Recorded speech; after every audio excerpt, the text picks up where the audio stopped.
buenas noches de sábado, bienvenidos a Más se perdió en Cuba. Aquí estamos dispuestos a entretenerles y a señalarles algunos aspectos que a lo mejor han pasado desapercibidos de la triste actualidad de nuestro país. Un país que está rodeado por problemas de corrupción, es un país asediado por unos señores que se han tomado el mundo por montera y les da igual por grabar vídeos de promoción de sus negocios en el jardín de la Moncloa, que, en fin, que insultar a uno o al otro o saltarse la bardera cuando toca por derecho, porque estos se creen que lo hacen por derecho. Luego hacen un congreso, cantan la Internacional con el puño al aire, no hay ni un comunista en este país decente que se queje de que les metan en ese lío. Nada, tampoco quedan comunistas y decentes, a lo mejor eso es bastante incompatible, ahora que lo pienso. Bueno, es igual. Les presento a nuestros invitados hoy y echamos el balón a rodar, que tenemos cantidad de asuntos de los que hablar. Don Mario Garcés, muy buenas noches. ¿Qué tal? Buenas noches. Político, jurista, técnico de la Administración Pública y, sin embargo, intelectual, hombre de letras, hombre que escribe de todo, novelas y no novelas, y que además hace sus pinitos en el cine, así es que... De vez en cuando. Y de cura, además, sí, sí. Rara avis, podríamos decir, ¿no? Don Ricardo Ruiz de la Serna, muy buenas noches. Buenas noches, Xavier. Abogado, ilustre abogado, especialista en comunicación. Muchas gracias, Xavier. ¿Cuántos idiomas habla usted? Desde la última vez que nos hemos visto, ¿cuántos han caído en el saco? Depende del nivel. Ya sabe lo que decía aquello tan brillante que no me acuerdo de quién era. Dice, pero es que habla 7 idiomas. Dice, pues ahora se han enterado en 7 países de lo tonto que es. ¿De quién era la frase? No me acuerdo, era de un político español. Sí, todas las anécdotas así famosas se suelen atribuir a romanones. Pero era de un político español a cuyo, si no recuerdo mal, cuñado o yerno habían nombrado para un puesto, ¿no? Y entonces le venía a decir, lo hemos nombrado por los idiomas que habla. Yo lo siento, pero aquí no usamos Wikipedia, ni basura de ese, ni chats GTP, ni historias de ese rollo. Pero para la próxima tertulia, Xavier, te lo intento averiguar. Vale. Don Alfonso Rojo, ilustre periodista y director de Periodista Digital. ¿Cómo estás? Nadie es perfecto, digo, por lo de periodista. Nobody's perfect. Bueno, don Ignacio de Oces, muy buenas noches. Buenas noches, Javier. Don Ignacio, además de diputado de Vox, es un hombre que también tiene una trayectoria, doctor y licenciado en Derecho, doctor en Ciencias Políticas, licenciado en Historia, en fin. Felicidades por la trayectoria y gracias por estar aquí hoy. He hecho el balón a rodar.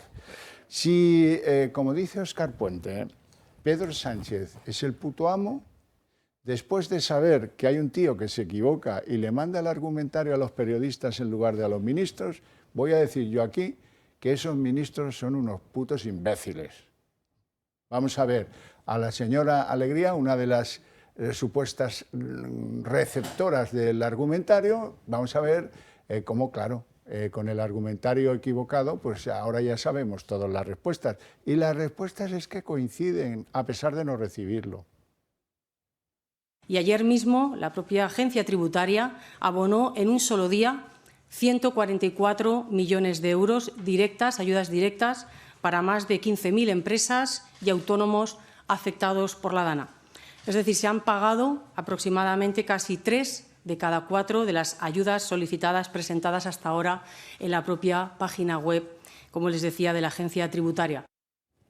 A esta señora hay que zurrarla por 2 lados. Uno, por el de los argumentarios. Enseñad los argumentarios, hacedme el favor, para que veáis cómo son. Son muy interesantes. Si te preguntan por Aldama, hay que decir que todo el peso de la ley, que miente, que no sé qué. Si te preguntan por Ábalos, que haga lo que quiera, no es de los nuestros, ya no es uno de los nuestros, cinematográficamente se diría así, ahora pues que haga lo que le venga en gana, ¿no? Esto es lo que tenéis que contestar si os preguntan por esto y por lo otro. Y luego hay otra cosa en la respuesta de la señora Alegría, que es de género, está entre la infamia y la peor de las malas fes políticas. Dice ella, no, es que ya se han pagado 130 millones por el consorcio de seguros. Oiga, que el dinero del consorcio de seguros no lo pone el gobierno. Sale de las pólizas. Lo ponemos los clientes con nuestras pólizas de cualquier tipo que sean. Y acertadamente, me parece muy bien. Y las compañías hacen un fondo para atender estas desgraciadas cosas que suceden, ¿verdad? Pero puede salir la señora portavoz del gobierno a decir que el gobierno ya ha puesto, oye, no sé cuántos los millones, la parte mollar, la del consorcio de seguro. Oye, que nos toman por imbéciles. Está bien la broma. Rojo. ¿Estás conmigo o estás contra mí? Estoy contigo. Lo del argumentario me interesa mucho. Un país en el que sus políticos más relevantes han llegado a la falta de personalidad tan flagrante como para que necesiten que les digan lo que tienen que decir en cada uno de los temas que están tratando cada día, por los que les preguntan día, noche, mañana. Oye, una de dos, o son unos garrulos del 7 largo, o es que el jefe, el number one, no se fía de lo que pueda decir Pilar Alegría llegado al caso. ¿Es eso? Hace bien, ¿quién se fiaría de lo que dice Pilar Alegría? De hecho, dicho esto, te digo, Sánchez nos ha tomado la medida. Ha descubierto, desvelado el PSOE auténtico, el PSOE como es, y ha tomado la medida al antaño revuelto, indómito, crítico pueblo español. Y dentro de eso incluyo los periodistas, por eso hacen así los argumentarios. Es decir, esto sería impensable si en la sala estuvieran periodistas capaces de hacer preguntas. Pero ellos saben que no las van a hacer porque si haces preguntas no terminarás nunca de consejero de televisión con 100.000 euros de sueldo. No haces preguntas porque si no, no terminarías de presidente de la agencia EFE o no te harían, como a este Antolín, que no se ha licenciado en ningún sitio, pues su secretario de Estado de censura. Entonces le ha tomado la medida al pueblo español y funcionan bien. Y entonces yo antes lo hablaba con un político, un diputado, hablaba de este tema. Mienten y cuela. Mienten y cuela. Bueno, para eso estamos nosotros, para que no cuele. Bueno, pues somos tan pocos, somos tan pocos, Javier. Que el que quiera se ilustre sobre las cosas que se pueden comprobar. Esta señora sale a contarnos una trola, a decirnos que el gobierno ya está haciendo lo que se supone que tendría que hacer, que el dinero baja por las calles de los pueblos afectados por la Dana casi como el agua en su día. Les da igual, Javier. No da igual. A ellos les da igual. La gente tiene que saber que eso que dicen es mentira. Ahora se lo vamos a escuchar de su propia voz a la señora Alegría. Es fundamental que las ayudas lleguen, además lo hagan de una manera rápida, como ya se están viendo. Concretamente, a fecha de hoy, ha llegado ya a los ciudadanos afectados más de 257 millones de euros. 257 millones de euros de ayudas. Por un lado, el propio Consorcio de Compensación de Seguros ha tramitado ya 170.000 solicitudes y ha abonado más de 110 millones de euros. Y ayer mismo la propia agencia tributaria abonó en un solo día 144 millones de euros directas, ayudas directas, para más de 15.000 empresas y autónomos afectados por la Dana. Pues miren, lo primero es mentira y lo segundo lo dudo. Don Ricardo Ruiz de la Serna. Es mentira, los espectadores pueden ver la serie de noticias que han publicado en la Gaceta de la Iberosfera Rebeca Crespo, que es una periodista que ha ido y ha registrado los testimonios y ha visto qué es lo que está sucediendo. La realidad es que un mes después de la Dana, los valencianos siguen abandonados. Y hay una cuestión ahí que hay que plantear de fondo, que es, ya no podemos hablar de que en los primeros días la magnitud del desastre había sido tal que no se habían podido movilizar recursos. Ha pasado más de un mes y ahí siguen abandonados los valencianos. Luego creo que hay otra cuestión. Plantea las cifras y planteadas en términos absolutos, la cantidad parece muy elevada. Uno pensaría 200 millones de euros. En la magnitud de la destrucción que ha sufrido Valencia, son unas cifras claramente insuficientes, además de falsas. Incluso si fuera de verdad, serían insuficientes. Y luego creo que hay una tercera cuestión. Quiero enlazar un momento con lo que ha dicho Alfonso Rojo a propósito de la mentira. Tenemos las dos facetas. En España, la verdad, por desgracia, ha dejado de ser un elemento central en el discurso público y hemos pasado al relato. Y ahí es cierto que Pedro Sánchez le ha tomado la medida, creo que no únicamente a una parte de los que intervieron en el proceso de la discusión pública, sino también a la audiencia, a la ciudadanía. Mientras haya un relato que pueda tranquilizar y que pueda de alguna manera presentarse, y esto es lo que está haciendo Pilar Alegría, plantear si están haciendo cosas, la presión sobre el gobierno podría disminuir. Creo que frente a esto sí que hay que regresar a exigir, primero, que se diga la verdad. Y segundo, que la verdad se ponga en relación con lo que verdaderamente está sucediendo. Las cifras de las que habla Alegría, incluso si fueran ciertas, serían claramente insuficientes. Sería muy poco. Me parece que en el fondo, de todas maneras, hay una cuestión mucho más inquietante. Nuestra sociedad ha llegado a un punto de distracción y de cultura del entretenimiento que ha llevado a que una tragedia como la de Valencia esté desapareciendo. del discurso mediático. Ya es raro verlo en las portadas o en las páginas de apertura de los medios digitales. Ya es raro que abran las tertulias o los programas de análisis con esta cuestión. Creo que probablemente hoy será Más se perdió en Cuba el único que abra con esto. Y me parece que esto dice mucho sobre los políticos, y en particular sobre los políticos del gobierno, pero dice muchísimo también sobre nuestra sociedad, Xavier, sobre nuestra capacidad de olvido y nuestra capacidad de distracción. Bueno, yo voy a empezar por los argumentarios. Los argumentarios son la síntesis perfecta de la decadencia política de España. Un partido político no puede tener un congreso, no se fija democráticamente ni asambleariamente cuáles son sus pronunciamientos políticos, pero tiene que tener un argumentario.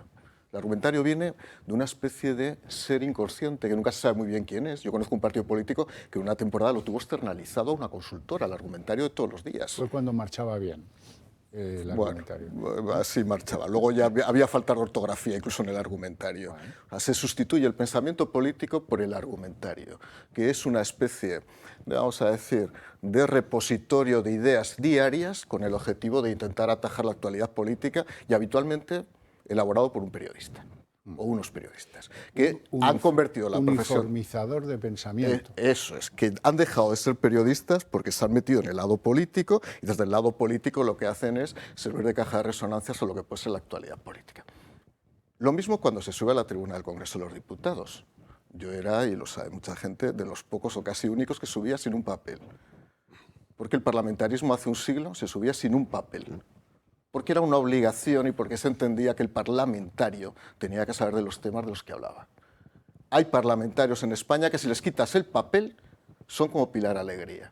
No sabrían qué decir. Y el argumentario además fija posición política. Además hay algunos personajes, diputados, senadores electos, que si un buen día les dicen en el argumentario hoy hay que decir que Bin Laden es un demócrata, lo dicen. Porque viven de esto. Y esa es la hegemonía de pensamiento de la política española. Y lo siento que esto sea tan fuerte, pero ha pasado. No hay espíritu crítico. Yo me acuerdo que en mi época decía, ¿pero cómo vamos a decir esto o cómo vamos a hacer esto? Es lo que se dice. Bueno, entiendo que haya un principio de disciplina, entiendo que haya un principio de jerarquía, pero de ahí a erradicar el pensamiento libre, la verdad es que es complicado. Hemos visto luego lo que es los problemas de incomprensión lectora. Pilar Alegría tiene un problema de incomprensión lectora, porque cuando intenta interpretar el texto se equivoca. Comete errores de dicción, mete pequeñas cuñas, es decir, es que encima no sabe ni leer, sabiendo a ciencia cierta lo que tiene que decir. Y por cierto, hay algo que ya descontamos, la mitad del argumentario no tiene que ver con la acción de gobierno, tiene que ver con el Partido Socialista Obrero Español. Por lo tanto, se está utilizando el argumentario desde Moncloa para intentar imponer píldoras políticas con el objetivo de intentar defender a la familia socialista, que no tiene nada que ver con la acción de gobierno. Se habla de Ayuso, se habla de otras personas, insisto, no tiene nada que ver con la acción de gobierno, con lo cual eso ya no es un ejercicio de distracción, sino de desviación de poder, claro, pero da absolutamente igual. Aún peor cuando se habla de los jueces. Y respecto a Valencia, a mí me tocó ser comisionado para la reconstrucción de Lorca, me nombraron secretario de Estado, en aquel momento 7 meses después del terremoto de Lorca. Las ayudas no habían llegado, se habían aprobado 2 decretos leyes, había que activar una nueva maquinaria, y sí que diré una cosa, habitualmente el procedimiento de concesión de ayudas es el mismo, cuando habría que evolucionar hacia ayudas directas y ayudas ex ante concedidas por la agencia tributaria, que cuenta con la información fiscal. Y, desde luego, a sabiendas de que pueda haber algún fraude, que siempre hay algún cara dura en estos casos, tenemos que asumir el riesgo del cara dura, porque evidentemente el 95-98% de la gente que pide la ayuda es gente que lo necesita. Descontemos al cara dura y ya, en su caso, lo perseguiremos posteriormente. Pero sí hay algo que a mí me preocupa y que ya en su momento lo dije, no tuve mucho éxito, y es que habría que hacer una auditoría de todas las ayudas públicas y privadas que se reciben en este tipo de catástrofes. ¿Por qué digo esto? No solamente las ayudas públicas, todas las ayudas privadas. Yo estoy harto de ver gente que desde una perspectiva absolutamente personal está poniendo dinero. Organizaciones religiosas, no religiosas, organizaciones civiles, clubes de fútbol, todo tipo de eventos. Hoy vamos a hacer un concierto benéfico para no sé qué, la plaza de toros de no sé qué se llena y toda la recaudación va a ser. ¿Puede haber alguien que haga un balance definitivo de cuál ha sido el destino de todas esas aportaciones públicas y privadas? Porque el voluntarismo de la gente puede estar frustrado. Y no me vale consumar muchas cantidades, porque hay un momento determinado que la planificación y la gestión de esas ayudas es fundamental. Alguien tiene que determinar a dónde van dirigidas. Y a lo mejor ese dinero que se recauda 2 meses después no va destinado a lo que es una prioridad. Porque aquí, y lo he vivido, en las catástrofes, lo primero es atender la posemergencia, que es habilitar los medios para que la gente viva, tanto en enseres como en medios personales. Pero luego viene la reconstrucción y la reapertura de la actividad económica. Eso tiene que ser muy rápido, tiene que ser absolutamente rápido. Desgraciadamente no es rápido, ¿por qué? Porque existe una especie de psicosis, y yo soy inspector de Hacienda y soy interventor del Estado, de fiscalización. Cuidado, no vayamos a equivocarnos, que da igual, que existe la posibilidad a través de la ley de subvenciones de dar ayudas directas ex ante para cubrir este tipo de necesidades. Hágase, pero, y lo que ya me parece una infamia absoluta desde el punto de vista intelectual, es incluir al Consorcio de Compensación de Seguros en el ámbito de las ayudas públicas. Me parece una infamia y desde luego un descaro absoluto. Digna de un ministro de este gobierno. Don Ignacio. Pues a mí, en cambio, a mí sí me parece normal que un gobierno elabore un argumentario semanal, si no diario, y también previendo las preguntas semanal, que se van a formular, por lo menos semanal en los consejos de ministros. Deja 6 días al albur Pero de la circunstancia. sí me parece normal y también que se prevea las preguntas que se van a formular. A mí eso me parece lógico. Lo que no me parece lógico es que se dicten directamente las noticias desde el Palacio de la Moncloa, por ejemplo, al Grupo Prisa y a los medios de comunicación que engloba el Grupo Prisa, que eso es una cosa absolutamente vergonzosa. Por otro lado, tenemos también que Sánchez es el centro de propaganda total y absoluta. Es decir, el Palacio de la Moncloa es el emisor de todos los bulos. Y eso hay que repetirlo constantemente. Yo creo que nuestros telespectadores lo saben. También a Pilar Alegría se le notaba bastante incómoda en la retransmisión que habéis puesto vosotros, y porque, básicamente, uno, por desconocimiento realmente de lo que tiene que contar, de lo que tiene que narrar, y por otro lado, porque posiblemente sepa que está mintiendo, siendo portavoz del Gobierno. Respecto de la Dana y de la gota fría y de la gestión criminal del Gobierno, evidentemente, todas las ayudas que están intentando ellos elaborar y que quieren que los ciudadanos las reciban son absolutamente insuficientes. Nosotros tenemos un plan que va muy en la línea que ha comentado Mario, de ayudas directas, de secciones fiscales, y eso es lo que realmente necesitan los ciudadanos afectados. El drama es total por lo acontecido y luego por la falta de respuesta inmediata.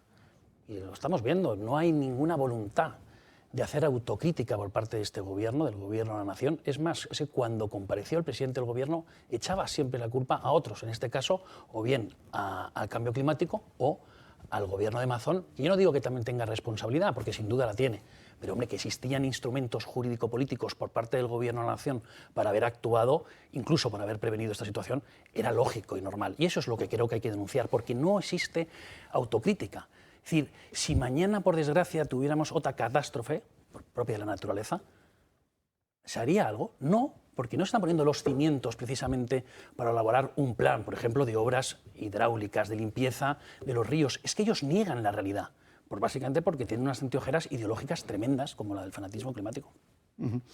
Bueno, vamos ya, sin más dilación, al tema que yo considero estrella esta semana. Aldama. Aldama, en un escrito, 37 folios, de su abogado, Choclán, un antiguo juez del Supremo, bueno, un escrito en el que empieza a aportar documentos, luego se ofrece a desencriptarle al tribunal el móvil donde tiene, dice, pruebas o grabaciones o imágenes y grabaciones de asuntos mollares que prueban lo que él en su día declaró en el tribunal y, oh, sorpresa, porque manda un papeluco original con notas manuscritas en un impreso con membrete, Dirección General de Carreteras, Ministerio de Ábalos. Y ahí hay uno que se ha entretenido con un lápiz de estos luminosos de color rosa en señalar 10 obras de carreteras, sobre todo autovías, pero también accesos a puertos, pero también accesos a aeropuertos, y hacer anotaciones. Y esto lo explica en el escrito al Supremo, con un abogado importante de este país, dice que no, que esto era un término nuevo. La corrupción nos va enseñando cosas a los decentes de este país que son muy preocupantes. Son preadjudicaciones. ¿Y eso qué significa? Pues que ha ido antes un mangurrián de la tribu esta, ha ido antes a ver a las compañías y les ha dicho, what if, ¿qué pasaría si tú tuvieras esto que me da aquí que te pilla cerca? Dice, hombre, ¿cuánto me darías? Dice, te daría el 10%. Dice, vale, pues entonces cuenta con ello. Ya te daremos el importe por el que tienes que concurrir en ese concurso, con mesa de licitación y lo que queráis. Y 10. Y 10. Y ahora yo me pregunto, ya más o menos, ahora me van a ayudar a explicarlo, porque ya digo que no es fácil, si eres decente, que te entre en la cabeza este sistema, que no es nada nuevo, de corrupción casi obscena, ¿verdad? Pero además tenéis que saber que, bueno, en mitad de ese lío completamente monumental, uno se pregunta, ¿y las empresas que pagan por una contrata de cientos de millones de euros, un porcentaje? Si eso supera los 50 millones, ¿de verdad que eso iba al bolsillo de Ábalos porque era ministro y era golfo? ¿No será que iba porque era el número 2 del PSOE? Y entonces estamos hablando de un cuadro escénico de la dimensión filesa. Y ahí estamos, en que todavía no sabemos si es una cosa o la otra, pero hay que estar muy atentos al importe. El importe nos va a decir si hay que señalar a Ferraz o hay que señalar a las... En fin, la cosa está que la puede haber a la vez que, ¿eh? No digo yo que eso no sea posible, pero desde luego a mí me da la pinta de que estamos al albur de un filesa o parecido. Hasta 37 folios cargados de contenido para avalar todo lo que declaró ante el juez el pasado día 21. Víctor de Aldama, comisionista de la trama Koldo, acaba de aportar ante el Tribunal Supremo todo tipo de pruebas que acreditan que habría dicho la verdad en sede judicial, empezando por el exministro Ábalos. Entre los documentos aportados ante el alto tribunal se identifican al menos una decena de grandes contratos de obras públicas, adjudicados todos ellos por el Ministerio de Fomento que entonces dirigía Ábalos y cuya licitación estaría relacionada con el pago de mordidas. Su defensa ha aportado hasta una copia de los presupuestos generales del Estado del año 2021, en los que se registran las adjudicaciones a constructoras presuntamente ligadas a la trama. El documento incluye subrayados que afectarían a las obras relativas a autovías, aeropuertos y accesos a puertos, que fueron concedidas desde el Ministerio previo pago de mordidas a Ábalos y hasta a personalidades del PSOE. En su escrito también vincula al hijo del exministro, Víctor Ábalos, quien encubriría comisiones por algunas de estas adjudicaciones de obra pública. Aldama ha revelado también que llegó a firmar un contrato para la compra de un piso de casi 2 millones de euros en pleno Paseo de la Castellana de Madrid, y mismo que el exministro Ábalos le haría comprometer que se lo iba a entregar. En su nueva confesión por escrito, el empresario señala también a la que fuera presidente de Adif, Isabel Pardo de Vera, e incide también en la serie de relaciones que mantuvo con el ministro Ángel Víctor Torres. Dice que le llegó a facilitar inmuebles en Madrid para encuentros de diversa índole, y en particular se refiere al alquiler de un piso en la calle de Atocha. Sobre inmuebles también ha aportado nuevas informaciones que implican al número 2 de María Jesús Montero. Aldama asegura que Carlos Moreno le pidió ayuda para la compra de una vivienda a cambio de conseguir el aplazamiento de una deuda con la agencia tributaria. Rinconcito para hablar de la salud en Más se perdió en Cuba. Ya nos acompaña aquí don Adolfo Albistur. Muchas gracias. Don Adolfo, hoy tengo que felicitarte porque te han dado el premio al mejor informador, divulgador y comunicador del año 2024 y te lo da la Real Academia Nacional de Medicina, que no es poca cosa, ¿eh? Que no es poca cosa, que el cual agradezco muchísimo. Tengo que agradecer fundamentalmente a los doctores que han hecho que yo pueda transmitir lo que ellos sienten, porque a mí la idea era que los doctores, que muchas veces solamente les conocemos desde el punto de vista clínico, puedan también abrirse y que nos expliquen su vida, su filosofía de vida, etcétera. Y eso ha sido lo que realmente han valorado, ¿no? Que tengamos estos doctores.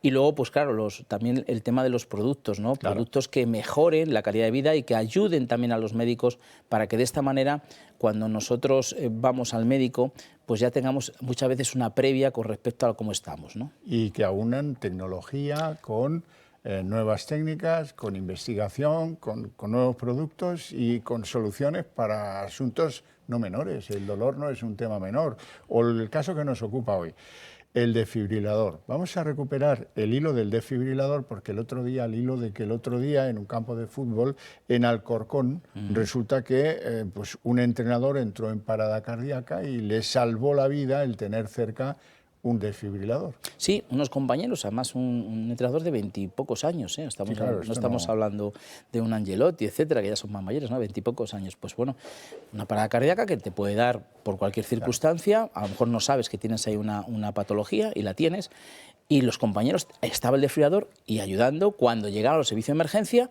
pudieron salvar a esa persona, que es lo más importante, que lo tengamos. Pues nosotros aquí insistimos siempre que hay lugares muy, muy buenos para tenerlo. Por ejemplo, en aquellos sitios donde se hace deporte, tiene que haberlo, aunque no sea obligatorio. Sí.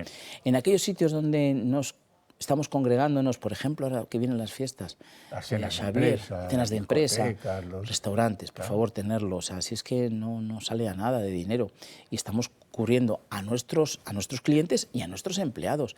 Y en las comunidades de vecinos, que vemos extintores, ¿por qué no ver desfibriladores? Que nos va a salvar la vida, que tenemos nada más que 10 minutos desde que surge esta parada cardíaca hasta que el cerebro se muere. Si actuamos, cuando viene los servicios de emergencia, salvan a la persona. Y 5 a partir de los cuales puede haber daño cerebral, efectivamente. Que también es bueno intentar evitarlos. Se usa fácil, se conserva fácil, no tiene un gasto extraordinario en mantenerlo al día.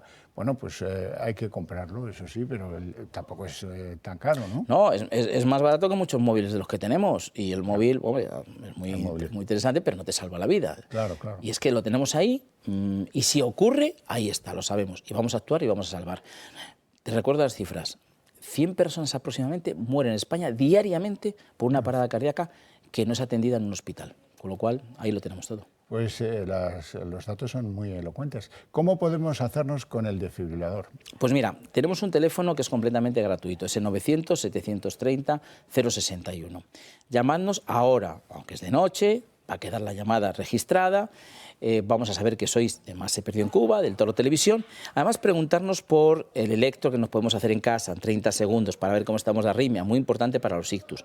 Así que os animo a que llaméis ahora y además tenemos... Con memoria. Con memoria, que te deja grabado, que el médico lo puede ver, que ya luego te hará un electro más a fondo, porque esas arritmias son muy, muy perjudiciales para todo el tema de coágulos y de ictus.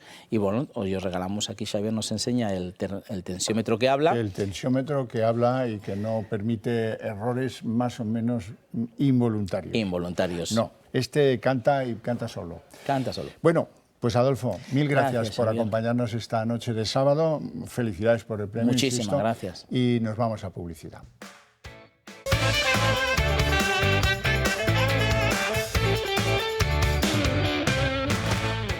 Bueno, don Mario Garcés, lo que más me ha escandalizado es la respuesta de Oscarín Puente, Malcarado.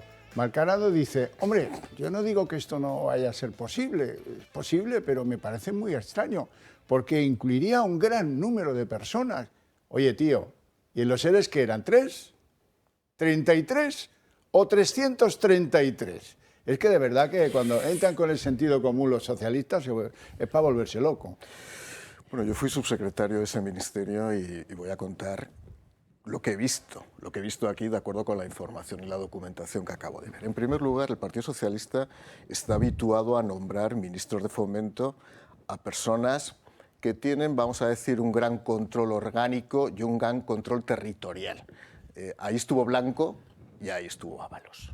Chorizos, guitiriz... Gasolinas y acentos varios. Oiga, que yo puedo poner el acento en un lado o lo puedo poner en otro lado el acento. Esta es la realidad. Chorizos, guitiriz... Por lo tanto, son personas, por cierto, con ninguna formación en materia de fomento, pero con la necesidad política de tener un gran control territorial, con el objetivo de poder satisfacer los intereses de los varones territoriales y de, en su caso, las empresas territoriales que pueden tener, de construcción que pueda haber en los diferentes territorios. Ese documento que se ha visto ahí es el anexo de inversiones, que es un documento que se aporta en los presupuestos generales del Estado y donde se identifica, tanto para carreteras como para DIF, como para Renfe, en el caso de fabricación o entrega de trenes, o como para puertos, las obras territorializadas por comunidad autónoma y por provincia, de tal manera que se conoce las que se van a iniciar y las anualidades que se van a ejecutar.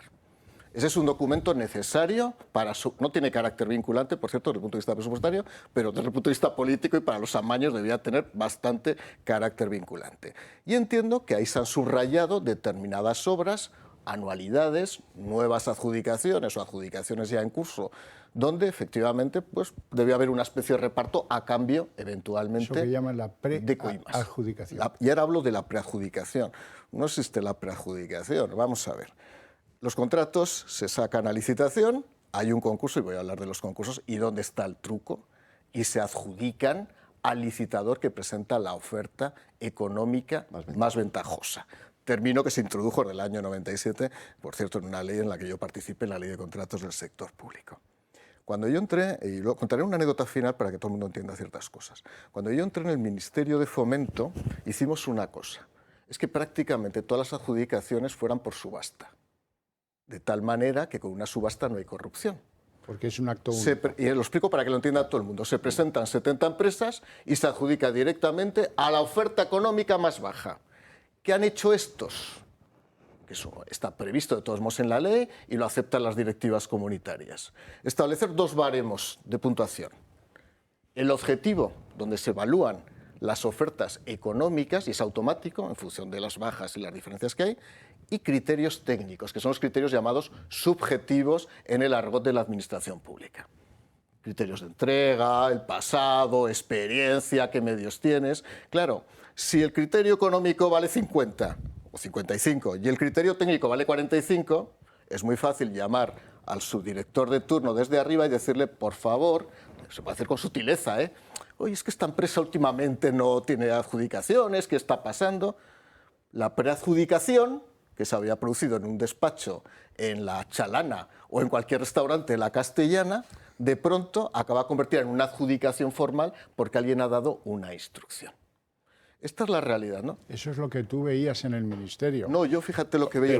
Yo Eso no lo vi. No te lo tomes mal. Eso es que soy lo más honrado. Pero yo te quiero hablar del trabajo previo o el trabajo en paralelo. De ir allí, toc, toc, vengo de parte de, vengo a decirte que si tú tal, yo cual, Bueno, que si tú me das, yo te doy. Yo voy a contar una anécdota para que lo entienda todo el mundo.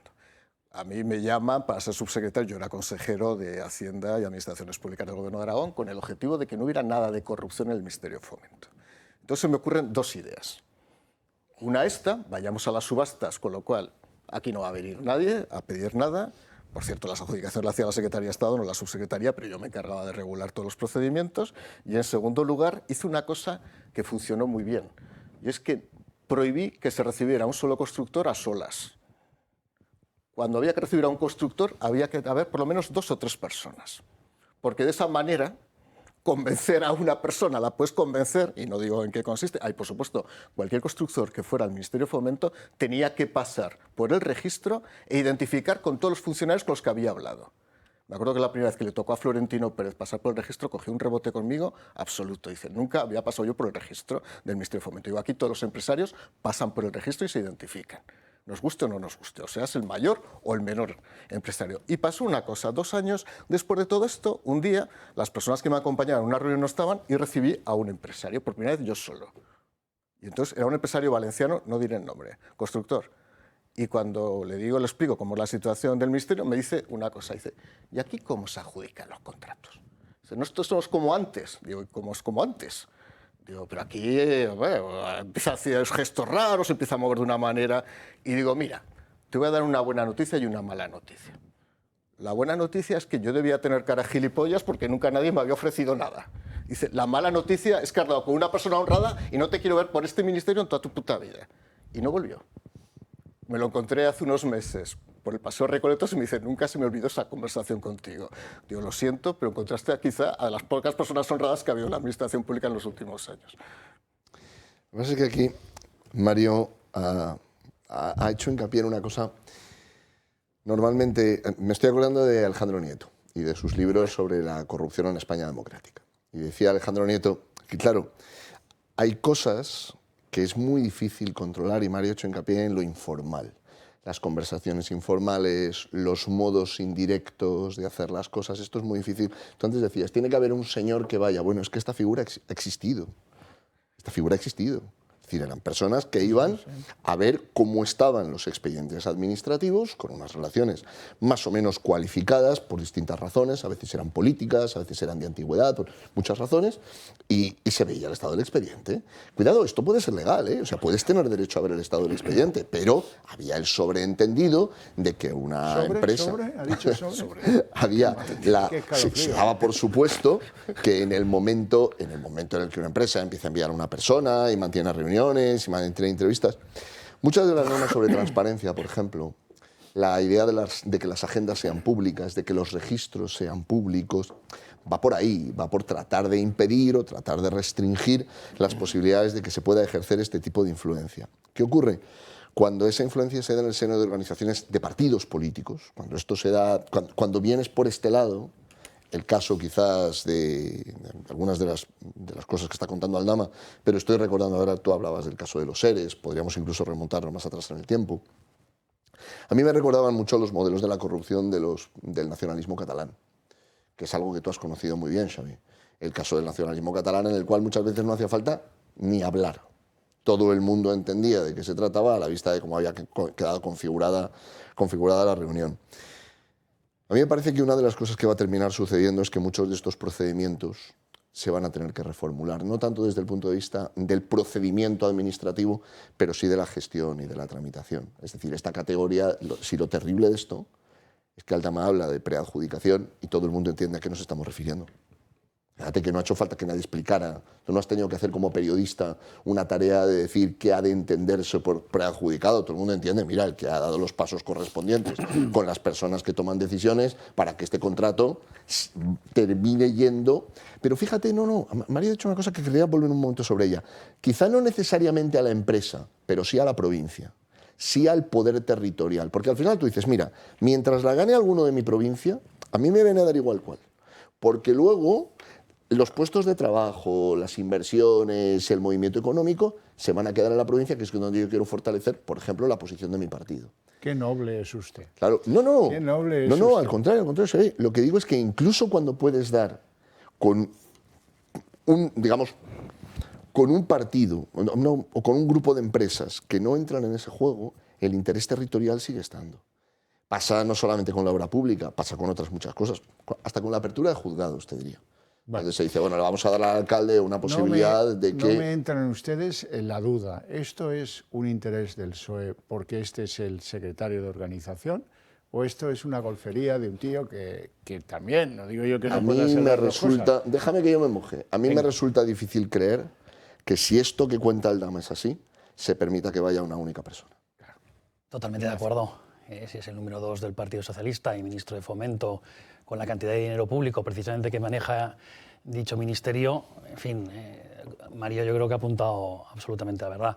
A ver, la elaboración de los pliegos de cláusulas administrativas y los pliegos de prescripciones técnicas en muchas ocasiones se elaboran directamente con las empresas que van a concursar luego en ese proceso de licitación. Y esto es vergonzoso.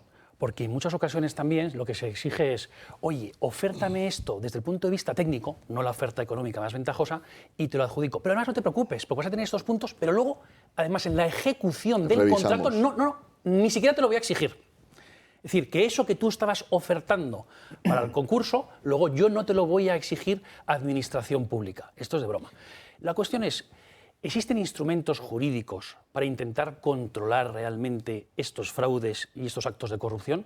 Sí, existen dos cuerpos.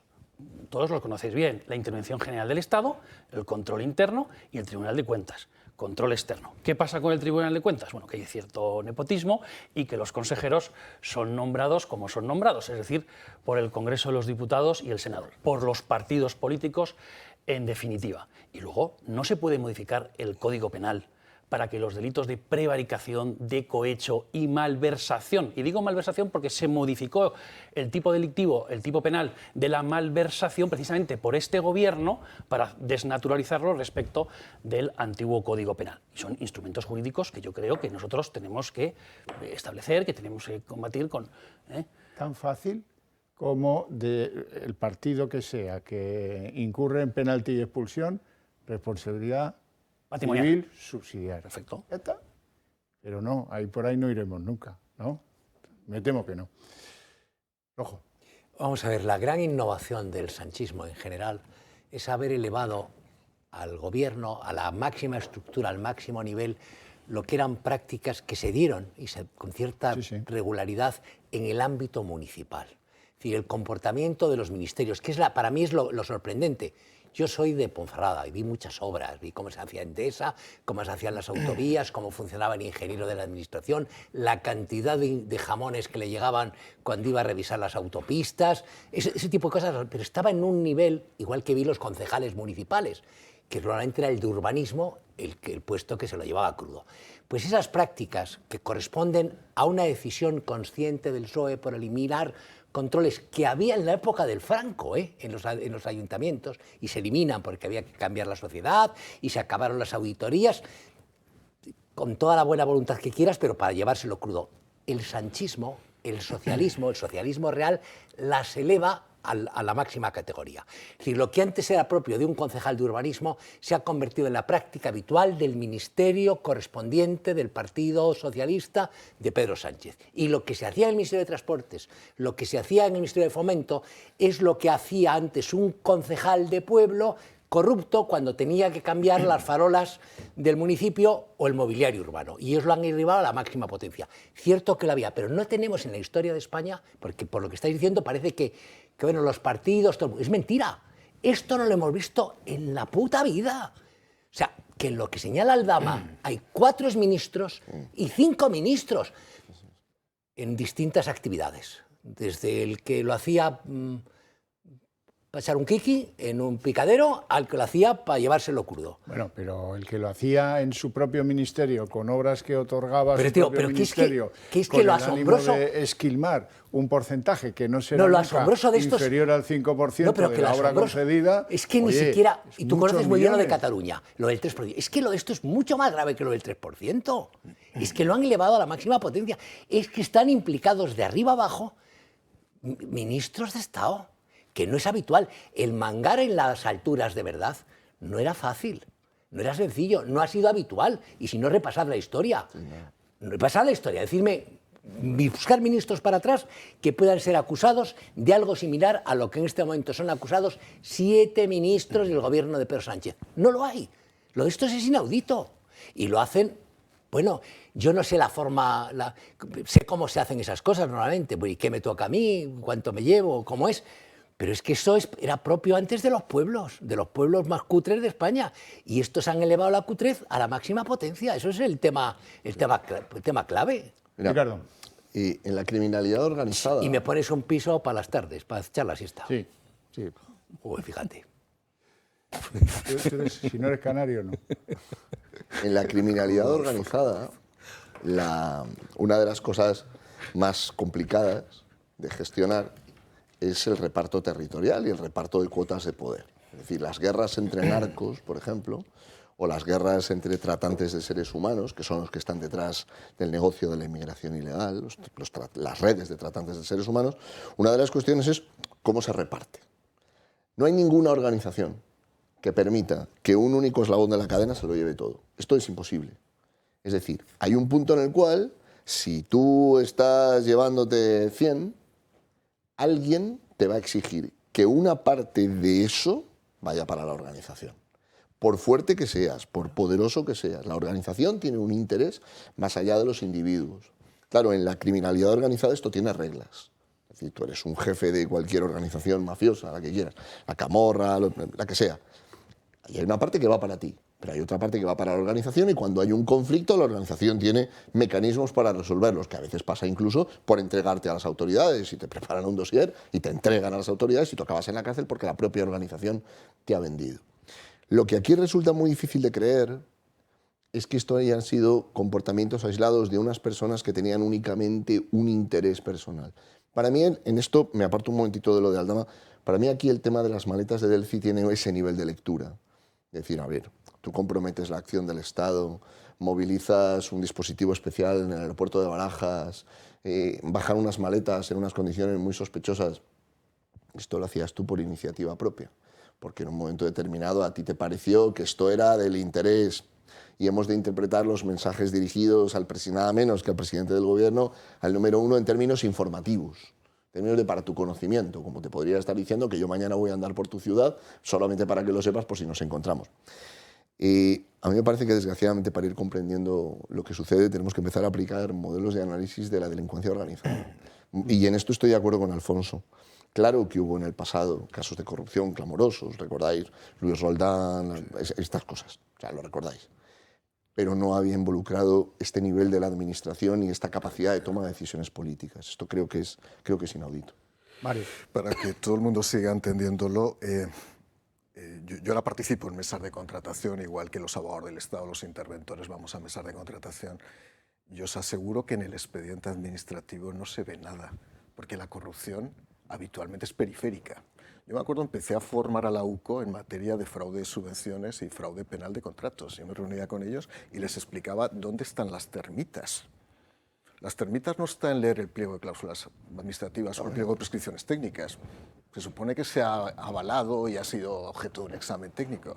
El problema está en los correos electrónicos con el empresario preadjudicatario. ¿Qué te parecen estas cláusulas? ¿Te van bien? Si pongo estas prescripciones técnicas, ¿qué te parecen? Las reuniones. Es más, las reuniones, las cafeterías, las monterías, las comidas son maravillosas. Incluso hasta se pueden identificar los restaurantes donde tenían lugar A, los repartos de la obra pública entre las grandes empresas, y B, los repartos de las obras de adjudicaciones con algunos subdirectores, directores generales o ya el nivel. Lo que hay que ver en estos casos siempre es la cadena de transmisión de mando.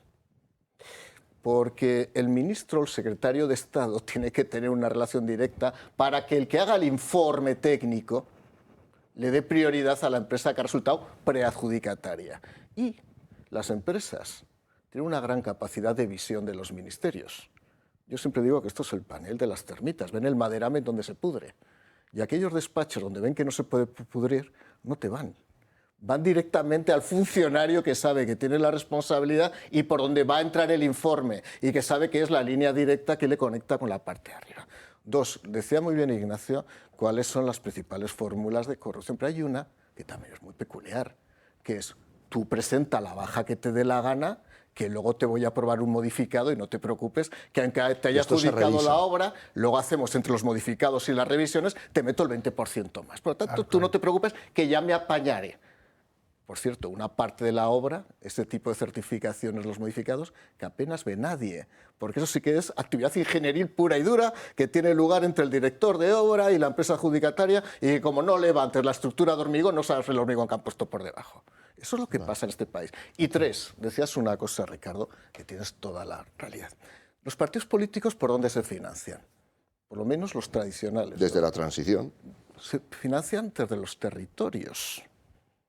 Es decir, claro que fluye el dinero desde el centro de la centralidad a los territorios, pero sobre todo se financia con las aportaciones territoriales. La recogida es de fuera para adentro y luego hay una distribución. Exacto, vas cogiendo la mano y vas cogiendo las círculas y las vas metiendo en la cesta. Entonces, ¿qué ocurre en estos casos? Que interesa al que está en el Ministerio de Fomento, si tiene precisamente el esquema de tener el liderazgo de una estructura delictiva y criminal, de repartir el botín para que luego fluya en la financiación de las estructuras territoriales, donde no solamente fluye en la financiación de las estructuras territoriales, sino de algunos patrimonios particulares. Y yo diría simplemente, me gustaría que pasaran por aquí unos cuantos, y no solo del PSOE, que digan realmente si en los últimos meses o años nos han reunido con empresarios de la zona para ver qué estaba pasando con las obras de su territorio. Bueno, antes de que nos vayamos a publicidad, que nos vamos a ir, usted se reía cuando yo he dicho chorizos Guitiriz. Bueno, pues hay un señor que se libró por los pelos y para disgusto de muchos de la UCO, que le andaban persiguiendo por razones largas de contar, se llamaba José Blanco, o Pepiño Blanco, como prefieran. Y a este le grabaron, estoy en la gasolinera de Guitiriz, de ahí lo de Guitiriz.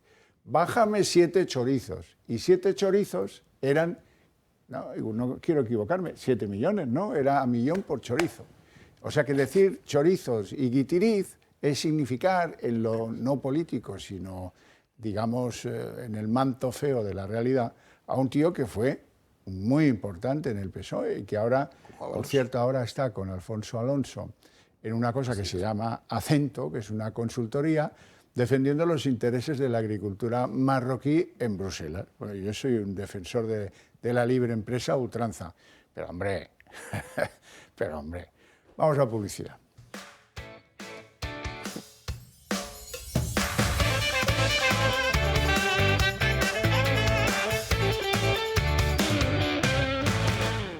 Don Ignacio quería hablar de acento.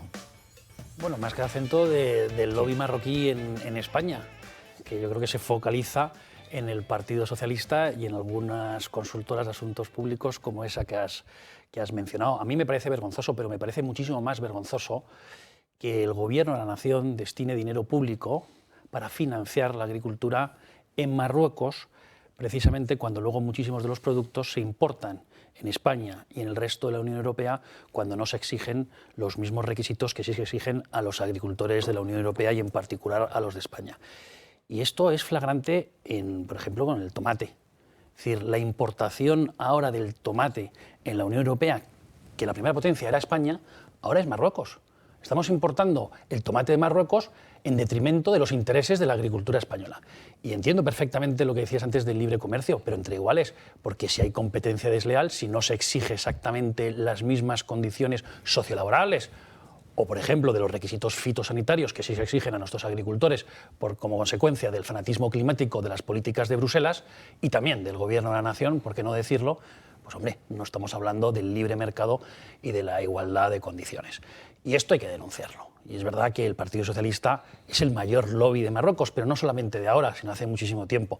Y luego tenemos la catastrófica situación de Ceuta y Melilla, de las dos ciudades españolísimas, donde poco a poco Marruecos está enviando más inmigración, son la inmensa mayoría, por tanto, de origen marroquí, que luego son nacionalizados españoles, es decir, adquieren la nacionalidad española por residencia, y votan, y son tan españoles como nosotros, y son parte también de la soberanía nacional. Y poco a poco, Marruecos está cooptando las dos ciudades, o invadiendo las dos ciudades, es decir, Ceuta y Melilla. Y esto es muy, muy, muy preocupante. Entonces vemos que el Gobierno de la Nación está constantemente renunciando a la españolidad y cediendo ante las tesis de Mohamed VI. Estoy de acuerdo contigo en un 120%. Qué bien. Si te avienes a un planteamiento. El 60-70% de los empresarios que plantan tomate a lo bestia en Marruecos son españoles. Sí, sí. ¿Y eso se llama patriotismo? No, desde luego no. ¿Eso genera empleo en España? Eso se llama ¿Eso es lo que tiene codicia. que estimular el Gobierno de la Nación? Pues no.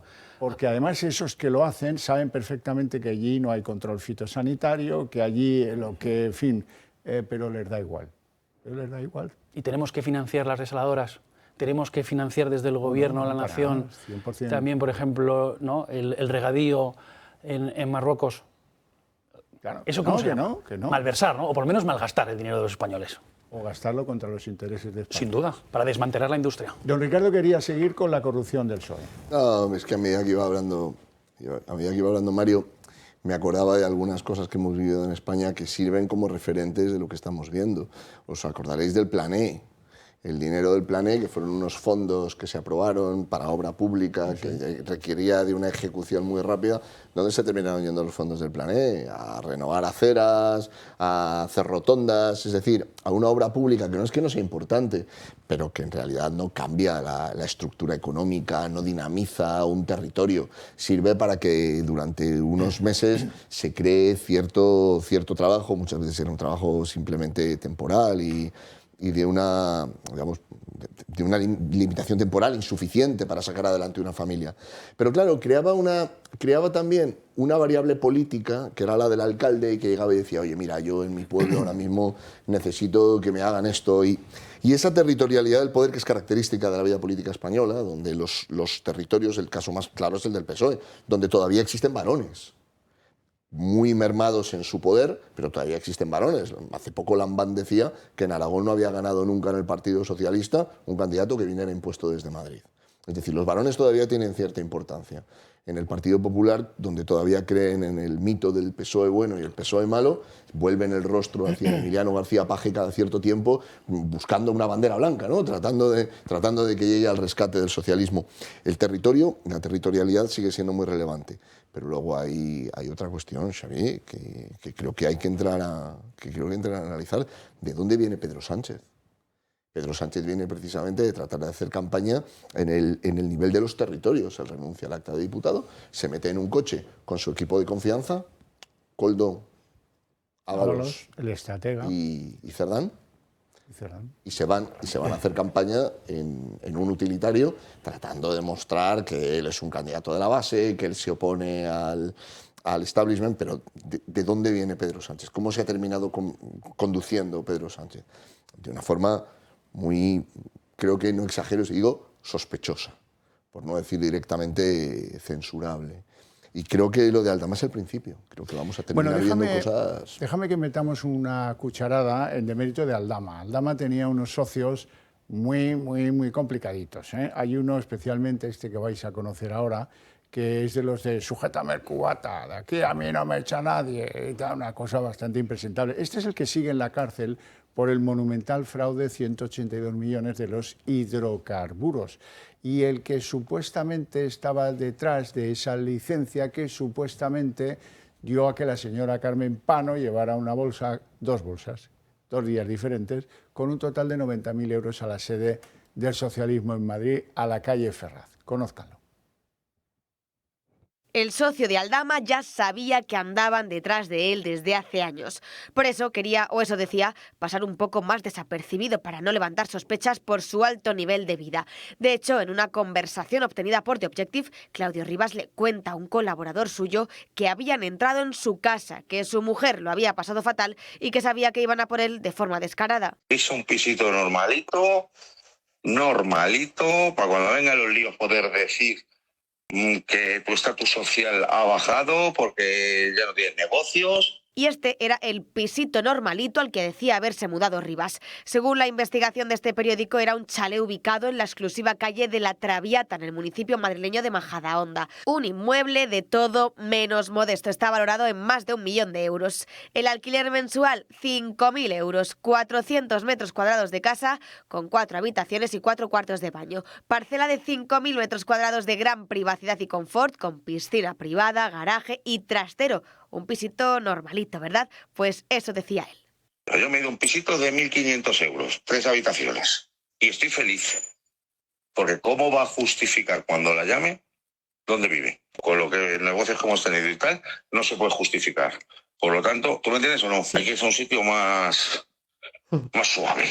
Y en este nuevo audio sigue haciendo referencia a su empresa Have Got Time y a no tener relación con periodistas. Lo que hay que hacer es no quedar con ellos y, por supuesto, que no te hagan una foto cerca de su casa, de su oficina. He hecho 100 veces que se cambie de casa, pero es así de cerril. Pero que haga lo que quiera. Mira yo cómo me cambió. O sea, están haciendo fotos cada 20 minutos. Ya no la policía, los periodistas y todo el mundo. ¿Qué te crees? ¿Que no lo saben? A ti por H no te puede pasar nada, ¿eh? O sea, eso ni a ti, ni a mí, ni a nadie. Un nerviosismo el de Claudio Rivas que ya se veía latente meses antes de entrar en prisión, donde aún continúa. Y este se ha quedado descolgado. No colabora, bueno, pues ahí se queda, el Soto del Real, ¿no? Pero fíjate, para entender a esta gente no hay que escuchar, y que Dios me perdone, ni a periodistas, ni a tertulianos, ni a analistas, ni a expertos políticos. Hay que echar mano del sillón, te buscas uno de los nuestros, las series que están de la madre de todas las series, que son Los Sopranos, sobre todo la etapa primera, la de las chicas estas que eran de New Jersey, y no estaba tan gordo el Gandolfi, todos estos todavía no estaban igual de gordos, y la forma de hablar, la forma de comportarse, esa que es la misma del PSOE. ¿Por qué canta Aldama y este no canta? Porque a Aldama le prometen, si no va a pasar nada, tú no te preocupes, que si hemos acabado con los seres, como el jefe no te va a arreglar lo tuyo, macho, que no pasa nada. Y entra y al principio se lo cree. Cuando lleva ya un mes, aunque no sea tan incómodo el módulo 4, porque no es tan incómodo, aunque la celda 120, que es la que estaba con este, pues, pero son 10 metros cuadrados. Y hacen caca a la vista del otro, con un tabiquito así muy pequeño que sale la cabeza. No sé si conocéis cómo es las cárceles por dentro. Está muy bien, hay calefacción, pero estás ahí, te están viendo así, que estás como un pavo ahí puesto. El otro ronca arriba y llega la tarde, se pone el sol y a las 6:10 ahí arriba, en Soto del Real, se te caen las pelotas al suelo. Los que hayáis hecho la mili o los que hayáis estado en un internado mucho tiempo, sabes lo que es el final de la tarde. Lo que es el final de la tarde. Y empieza a bajarte y dice, ¿qué coño hago yo aquí? ¿Qué he hecho ricos a todos estos mangutas del PSOE? y el que se va a comer esto, y me dijeron que no iba a entrar y aquí estoy, y por eso canta este, probablemente no le prometieron nada, y ahí lo tienes. Pero fíjate, los consejos que le da él son propios de uno de los nuestros. Te vas a una casa es que no hay que hacer nada, hay que leerse, hay que volverse a ver series de gángster, de verdad, para entender al PSOE. Vale, mira, pues yo te voy a recomendar volver a ver El Pisito. El Pisito, El Pisito, sí, como habla del Pisito, vamos a ver El Pisito. Y como la audiencia es de todas las edades, recordemos a José Luis López Vázquez y a Mari Carrillo, cómo intentaban que muriera la casera, que se tuvo que casar José Luis López Vázquez para poder acceder al Pisito. Al Pisito, es que a mí las cosas del Pisito, de ese famoso, del gran Rafael Azcona, que era el mejor guionista de la época, de una persona perseguida también por la censura franquista, ¿no? Es curioso, en la iconografía socialista, la calle que buscan es la Traviata. Aquí alguien tiene que cantar la Traviata. Ahí lo dejo, ¿no? Por cierto, Traviata significa descarriada, lo digo desviada, lo digo por Begoña, porque a lo mejor en algún momento tiene que localizar también dónde está, y por aquello de cógeme el vaso, por aquel famoso brindis de la Traviata, ¿no? El liviamo, aquí le pega muy bien, ¿no? Pero decías tú perfectamente, Alfonso, es que es las formas también. Primero, ¿a quién se escoge en estos ministerios para poder hacer este tipo de actividades? Personas sin formación, profesionales de la política, vividores orgánicos. Echaos para adelante. Echaos para adelante, gente sin escrúpulos y gente con un grado de fidelidad hasta que los pillan como ávalos, que entonces ya vamos a ver cómo evitamos que tiren de la manta. Esa es la realidad, por lo tanto, encaja perfectamente, con acento o sin acento, los blancos y los ávalos de la vida. A lo mejor encaja Puente. A lo mejor encaja Puente, porque la sucesión hereditaria del Ministerio de Fomento en el Partido Socialista, oye, que tenemos herederos muy curiosos. La que encajó que sale en nómina es Isabel Pardo de Vera, presidenta que lo fue de Adif. Eso también ha salido retratada. Con un error muy grave del Partido Popular en mi época es haberla nombrado en un puesto directivo en Adif. Bueno. Porque ahí las elecciones, o como como Carmen Librero, presidenta de INECO ahora, también nombrada secretaria, porque aquí había unos nombramientos curiosísimos. Y acabo. El personaje Aldama es un personaje clásico. Aldama es un personaje que podría estar jugando en la discoteca de unos o en la discoteca de otros. Sí. Es que da igual. O sea, Aldama es un personaje que puede votar.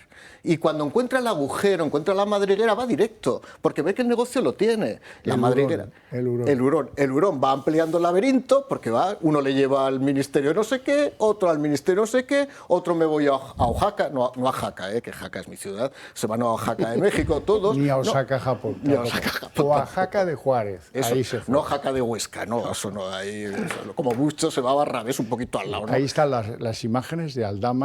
Y al fondo, a mi derecha, a su derecha en la imagen, ahí está Ábalos, que bueno, no sé qué pintaba ahí, pero ahí se fue con el ministro, se aburría mucho, ahí lo ven, está medio bostezando. Bueno, una cosa que buscan todos estos pendejos, ya que estamos ahora en México, es que los nombren cónsules honoríficos. Yo no sé qué manía con nombrar los cónsules honoríficos.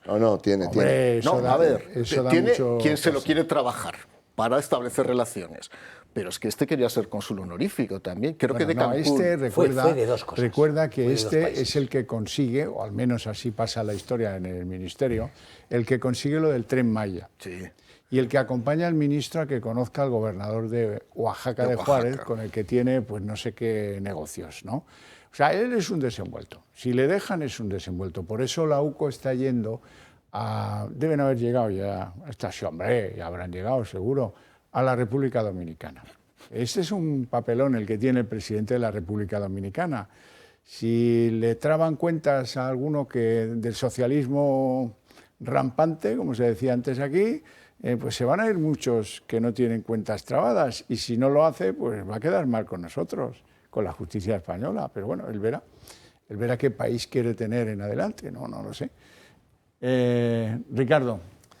Me acordaba cuando decía Alfonso Rojo lo de la criminalidad organizada. La gente tiende a creer que la mafia era como la que salía en El Padrino, ¿no? Pero en realidad el origen de la mafia es un origen de prostíbulos, es un origen muy vinculado a la explotación de seres humanos, muy de lampa, y luego se reviste del glamour. Los prostíbulos sigue ahora vigente, Sí, pero quiero decir que uno tiene la imagen de la mafia como la del Padrino, de hombres trajeados, de la clase social. No, aquello era una cosa muy muy de Lampa, muy de la calle.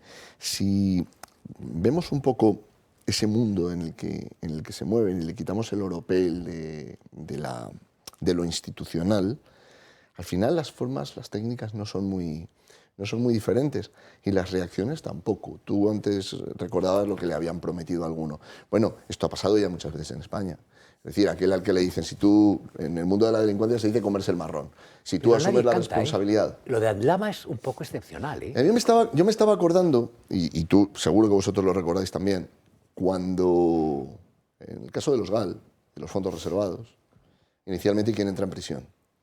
Y hay la idea de que se van a ocupar de sus familias, de que les van a pagar la defensa, que de alguna forma ellos van a asumir la responsabilidad y sobre todo no van a incriminar a nadie más. Ellos se pueden defender, pero no van a incriminar a nadie más. Hasta que ese pacto deja de cumplirse. Las familias empiezan a pasar cierta necesidad, se interrumpen las aportaciones, se interrumpe el apoyo, digamos, que en realidad era aportación de dinero, y entonces deciden contarlo. Y cuando lo cuentan, se da el segundo fenómeno, que es en el que estamos ahora. ¿Cuán creíble puede resultar la versión de un arrepentido o la versión de alguien que se resuelve a colaborar con la justicia después de que los suyos le han traicionado? Y aquí entra el tema de los documentos. La estrategia que está siguiendo aquí, que está siguiendo Aldama, es una estrategia que va con bala, porque el testimonio de un arrepentido, que puede tener como finalidad, por ejemplo, obtener una reducción de pena. Se autoinculpa muchas veces. Total. Pero quiero decir, la autoinculpación en sí no es concluyente, porque puede autoinculparse como parte de una estrategia de reconocer lo menor para evitar que te acusen de lo mayor. O sea, esto sucede. Pero te dice el Supremo que cuando el testimonio es coherente, es consistente, no tiene un ánimo espurio, es decir, tú no te vas a librar o no vas a tratar de obtener algo que pueda moverte a acusar a otros, y está corroborado por indicios periféricos que son ciertos, puede ser prueba de cargo suficiente. Por eso la importancia que tiene el tema de los documentos y el tema de las grabaciones. Porque una cosa es que se diga, Aldama se lo inventa todo y es todo mentira y lo está haciendo porque está desesperado, porque lo han metido en la cárcel y quiere obtener una reducción de condena. Esto puede suceder. Estas cosas suceden. Pero es diferente cuando se dice, sí, pero lo que Aldama está contando, y que en principio podría ser sospechoso, porque puede llevar, por ejemplo, a una reducción de su condena, por haber colaborado con la Fiscalía y haber revelado información que de otro modo no se hubiera obtenido, está respaldado por indicios periféricos. No digamos ya en lugar de ser indicios, son pruebas. Grabaciones, documentos, datos que son verificables. Cuando se indica, por ejemplo, mira, dentro de este documento, un poco lo que decía antes Mario, ¿no? ¿Dónde están las termitas? ¿Dónde está aquello a lo que le tienes que prestar atención? Tú mira lo que yo te indico en este documento y luego ve a ver la práctica de la Administración y cómo concluyó. Aquí Aldama les puede hacer mucho daño. No solo por su testimonio, sino por la prueba que pueda aportar que confirme lo que dice. Esto en la criminalidad organizada tiene otras consecuencias. Se suele resolver mal. En otros países. A este le pegaron 3 tiros. El tema está en si puedes permitir que alguien se salga de las instrucciones marcadas. Y ahora mismo Aldama se está apartando. Aldama le han dicho, yo estoy de acuerdo con el análisis que hace Alfonso. Es decir, mira, pero en otro país. Si Perote hizo lo que hizo y no le pasó nada, macho. Aquí hacen lo que les da la gana. A ver, no digo que vaya a pasar en España. España lo que digo es que creo que lo que estamos viendo es de un deterioro institucional que ya no es la ilegalidad que describía el admirado Alejandro Nieto en Corrupción en España Democrática, de la mala práctica administrativa o incluso del cohecho, yo le pago para que usted a mí me dé tal. Es más delincuencial en el sentido de mafioso, de criminalidad organizada, de roles atribuidos, de instrucciones que se dan y se siguen, de mecanismos de resolución de controversias cuando alguien se aparta. Entonces tienes quien va y quien habla y quien le trata de crear una expectativa y los sobreentendidos. Es un deterioro institucional muy grande, Xavier. Muy gordo. No hay ninguna institución que quede a salvo. ¿Y si está Aldama siguiendo realmente las pautas e instrucciones dadas? Si todavía la degradación es mayor y lo que está es él disimulando diciendo Pedro Sánchez, tengo pruebas, pero justo las pruebas de Pedro Sánchez nunca van a aparecer, solamente venden a Ábalos, ¿por qué no? Con la Fiscalía, es decir, que todavía el teatro sea muchísimo mayor. Bueno, esta era la tesis de Hughes. Hughes publica hace unos días una columna en ese sentido. Entonces, yo no lo descarto. Es decir, si precisamente lo que estamos hablando es de una organización criminal que siempre está disimulando y en el teatro, ¿por qué no va a pasar precisamente esto? Luego os he visto muy sofisticados, yo lo veo mucho más obsceno, o sea, lo veo más de torrente, de verdad. Lo digo, sí, porque... Torrent, en valenciano, es el pueblo de Ábalos, que lo sepas. Lo sabía, sí. Torrente. Hay una estrategia que a veces se sigue en los procesos penales, que consiste en dejar que las acusaciones o la acusación, el Ministerio Fiscal, se centre en un determinado aparato probatorio que puede tener un vicio procesal, un vicio de nulidad. De tal manera que tú sabes que la primera instancia te van a condenar, en el caso de los que tienen 2 instancias, la segunda también, los aforados no la tienen, los aforados van directos al Supremo y se quedan sin la instancia de revisión, pero sabiendo también que en el Constitucional te pueden declarar la nulidad de la prueba por vulneración del derecho a la tutela judicial efectiva, y como se han centrado solo en esa prueba, esto es muy frecuente en los temas administrativos, como se han centrado solo en esa prueba y esa prueba cae, no es que se produzca una absolución porque tú eres inocente, pero ha habido una infracción de derecho, una vulneración de derecho fundamental que supone la nulidad. Yo no descarto que esto sí se puede estar dando. No, por supuesto, pero por supuesto, ¿quién está aforado de todos estos? Ábalos. Si no pasa por el Congreso, no vota. Está cobrando todos los meses, pero no aparece por ninguna comisión, casi por ningún pleno.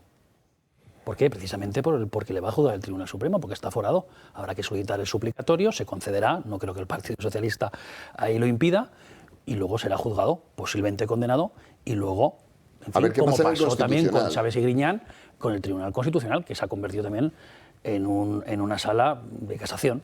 En una segunda casación. En este sentido. Desde luego. Bueno, vamos a hablar de Begoña, porque yo sé que aquella señora de la tercera fila estaba preguntando, levantaba la mano incluso, ¿y de Begoña qué? ¿De Begoña qué? Pues de Begoña va cayendo lluvia fina. Un vídeo en los jardines de la Moncloa, bueno, bastantes cosas, cosillas dirán, bueno, cosillas que prefiguran una imagen lamentable para el español medio, para el votante, para que las mujeres trabajadoras en sus familias que no se aprovechan de no sé qué de sus maridos, ¿verdad? Algo insólito lo que ha pasado entre las damas de la Moncloa, pero las damas que han pasado antes por allí. Pero, claro, tiene un chute de adrenalina muy considerable. Ha ido al Congreso de los Socialistas en Sevilla y, bueno, oye, como si fuera Madonna. O peor aún. No es la primera vez, ni tampoco la última, me he repetido 2 veces, que Begoña Gómez hace un uso ilícito del Palacio de la Moncloa. La mujer de Sánchez se ha valido en más de una ocasión de la residencia oficial de la presidencia del Gobierno para promocionar su máster de la Complutense. Y no solo ha sido a través de la asesora a sueldo contratada por Presidencia, Cristina Álvarez, que le asistía en sus labores profesionales. Los jardines de la Moncloa se han llegado a convertir incluso en una especie de plató improvisado para participar en foros y charlas. El más sonado fue un evento del día 15 de octubre del año 2020 sobre las mujeres en la agricultura familiar, y uno que estaba patrocinado por el Gobierno y la Federación de Asociaciones de Mujeres Rurales, en sus siglas FADEMUR. La mujer de Sánchez difundió la grabación en el canal de uno de los másteres que dirigía en la Complutense hasta septiembre de este año, momento en el que la universidad decidía cancelar su titulación y todo su programa de estudios. No obstante, esa no es la primera ocasión en la que Begoña Gómez se ha valido de su estatus para el desarrollo de su carrera. Ya en el año 2018, la propia seguridad de la Moncloa cerró una planta de Radio Nacional de España para que la esposa de Sánchez pudiese grabar un podcast sobre captación de fondos. La innovación tiene que ver ahora mismo mucho con lo que es la transformación digital, y la transformación digital nos da el paso definitivo a la profesionalización del sector. Y lo hizo apenas 2 meses más tarde de que su marido llegara a la presidencia. Bueno, bastante insólito todo en su conjunto, pero bueno, yo aquí le recomiendo al juez Juan Carlos Peinado que haga un buen auto de transformación para que no le pueda pasar lo que señalabas tú antes, Ricardo, porque bueno, ahí va a estar todo el Constitucional interesadísimo en hacer favores a la Moncloa, si los españoles no tenemos la suerte de que nos convocan a remediar esto de otra manera y antes, porque claro, lo del juzgado, quién sabe cuándo llegará a sentarla, si es que la sienta, que no lo sé, si es que la sienta en el banquillo, cuándo llegará a sentarla, pero en términos judiciales no sería un descabello hablar de de la mitad del año 27. Ahí lo dejo. Moncloa. Bueno, que Begoña Gómez utilice todo es lo habitual. Utiliza los jardines, utiliza a los funcionarios, utiliza a su marido, utiliza a todo el mundo y utiliza al Partido Socialista Obrero Español. Begoña Gómez es una mujer moderna y encima se dice representante de las mujeres de este país. Yo no conozco ninguna mujer de este país que se pueda grabar un vídeo en la Moncloa, que se aproveche el presidente del gobierno y que además tenga una cátedra y que tenga la incapacidad para poder hablar de la manera que habla esta señora, porque no sabe ni hablar.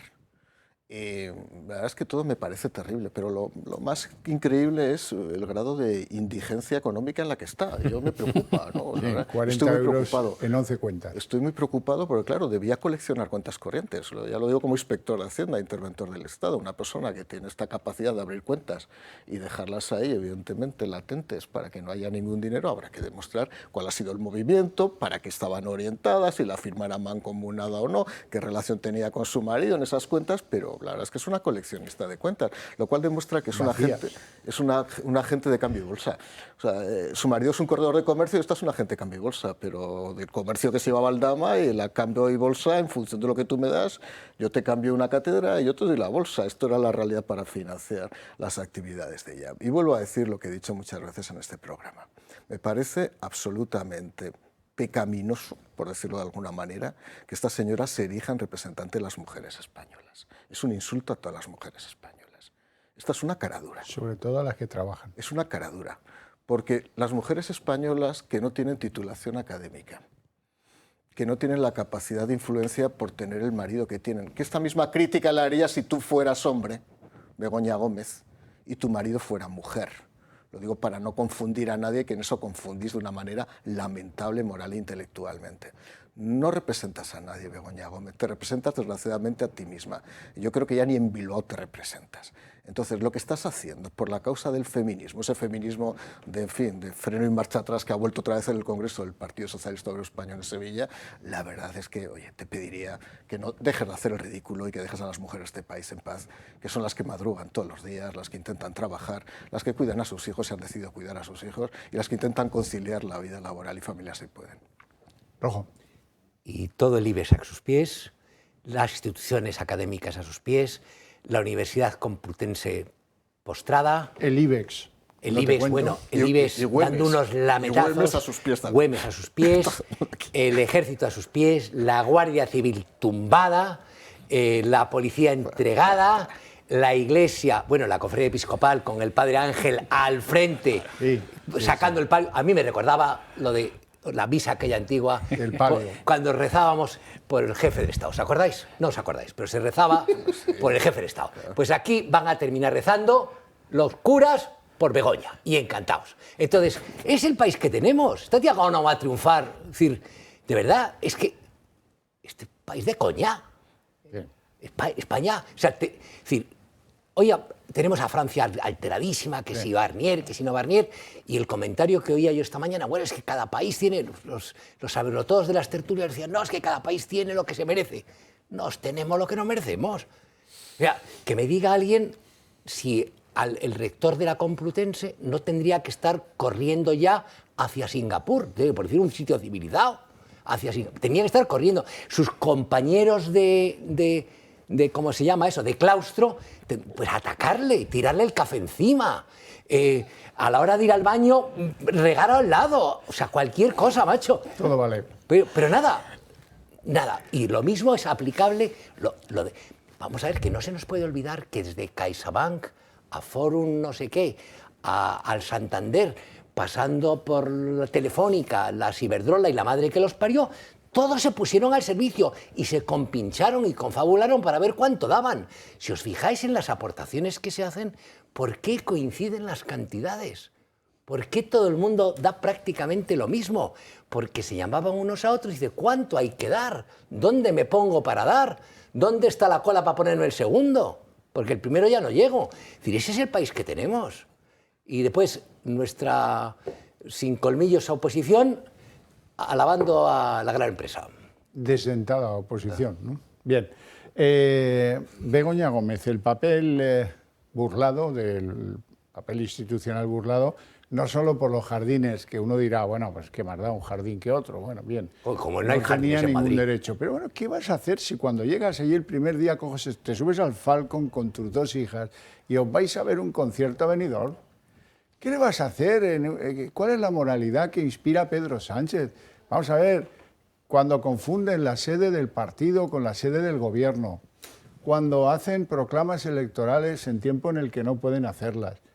Es una burla de arriba abajo de las normas de conducta. No hace falta regular el papel de la esposa del presidente del gobierno en la Moncloa. Lo que es inconcebible es que llegue una con tal bajo sentido de la moral que parece, como es el caso, que se haya educado en una sauna gay. Claro, ese es el origen es sabiniano. Sabiniano y la cultura de Sabiniano, claro. Todo esto para mí. Y lo que sobre también es mío. Hombre, ese es el PSOE de hoy. Un PSOE que, por cierto, en ese congreso la saca en hombros, aplaude a rabiar a Griñán y a Chávez, terminan cantando la Internacional y no hay ni un puñetero varón o hembra, me da igual, del partido que le diga, oye, majete, vamos a ver, ¿nos vas a enseñar de una puñetera vez el documento ese que firmaste con Esquerra o tampoco en esta ocasión? Porque a los congresos se viene a fijar posición del partido, ¿no? Pues esto que has firmado y has ocultado, a nosotros, cuando se vaya a la prensa, si nos lo podrías contar un poquito más extensamente. Nada de eso. El aplauso, bueno, ahí estaba María Jesús, que por cierto me dicen unos amigos de Sevilla, dice, esta tía no es de Sevilla, ¿eh? No. En Sevilla la niña más chica, a los 4 años, bate las palmas de maravilla. Y esa parece la foca del circo cuando aplaude. Y es verdad, tienes razón. Don Ricardo. Antes recordabais El Pisito, yo me quería acordar de otra película, La Escopeta Nacional, donde la cacería es el espacio en el cual uno busca congraciarse con el poder a través de los amigos, de los familiares, etc. Ahora las cacerías han sido sustituidas por este tipo de eventos. Lo que pasa es que, volviendo a lo que decía antes Alfonso, esto sí que no lo habíamos vivido antes. O sea, si recordamos quiénes eran las esposas, hasta ahora han sido esposas de los presidentes del gobierno, tenían vidas bastante grises. Incluso quien se dedicó finalmente a la política, que fue Ana Botella, en tiempos en que José María Aznar presidía el gobierno, estaba en un segundo plano. Era contertulia, iba a las televisiones, pero no tenía negocios. Quiero decir, no se dedicaba a la organización de eventos financiados por empresas del IBEX, ni hacía ostensible o hacía visible que quien se acerca a ellas se acerca al presidente del gobierno y se acerca a su núcleo de confianza. Creo que en esto sí que... Dame que te daré. A ver, creo que esto sí que requiere que pensemos cuál es la posición institucional de la esposa del presidente del gobierno. Es decir, en España no hay una primera dama, no hay un estatuto en el que digamos, mira, estas son las atribuciones institucionales que tiene la esposa del presidente del gobierno. Esto no existe. Y probablemente es una buena idea que no exista, en el sentido de que es una muestra de confianza en el sentido de la responsabilidad. Pero es que Pedro Sánchez, si hay algo que ha demostrado, es que es irresponsable hasta la temeridad. Hay que reconocerle la audacia, pero hay que admitir también la irresponsabilidad. Pedro Sánchez ha comprometido el prestigio de todas las instituciones del Estado, la que quieras, la Fiscalía, las auditorías y las intervenciones, la Abogacía del Estado, la Agencia Tributaria, cualquier institución del Estado que tú puedas pensar, y algunas autonómicas también. Entonces, probablemente en el futuro sí haya que pensar en establecer algún campo de juego jurídico en el cual se diga, mira, te puedes dedicar a esto, pero mientras tu esposo o tu esposa sea el primer ministro, el presidente del gobierno, hay cosas que no vas a poder hacer. Porque realmente lo que ha descrito Alfonso, es muy difícil conseguir que las empresas te financien cosas, ¿eh? Es muy difícil. Conseguir contratos de patrocinio es complicado, tiene que haber una identificación de la marca, muchas cosas. Parece que a Begoña Gómez le resultaba extremadamente fácil. Tan fácil que durante años se ha dedicado a esto. Porque es pichona. No es corrupta, es pichona. De hecho, están intentando cambiar el logo de la Complutense. En lugar del pato del cardenal Cisneros, poner un pichón o una pichona. Vamos a publicidad.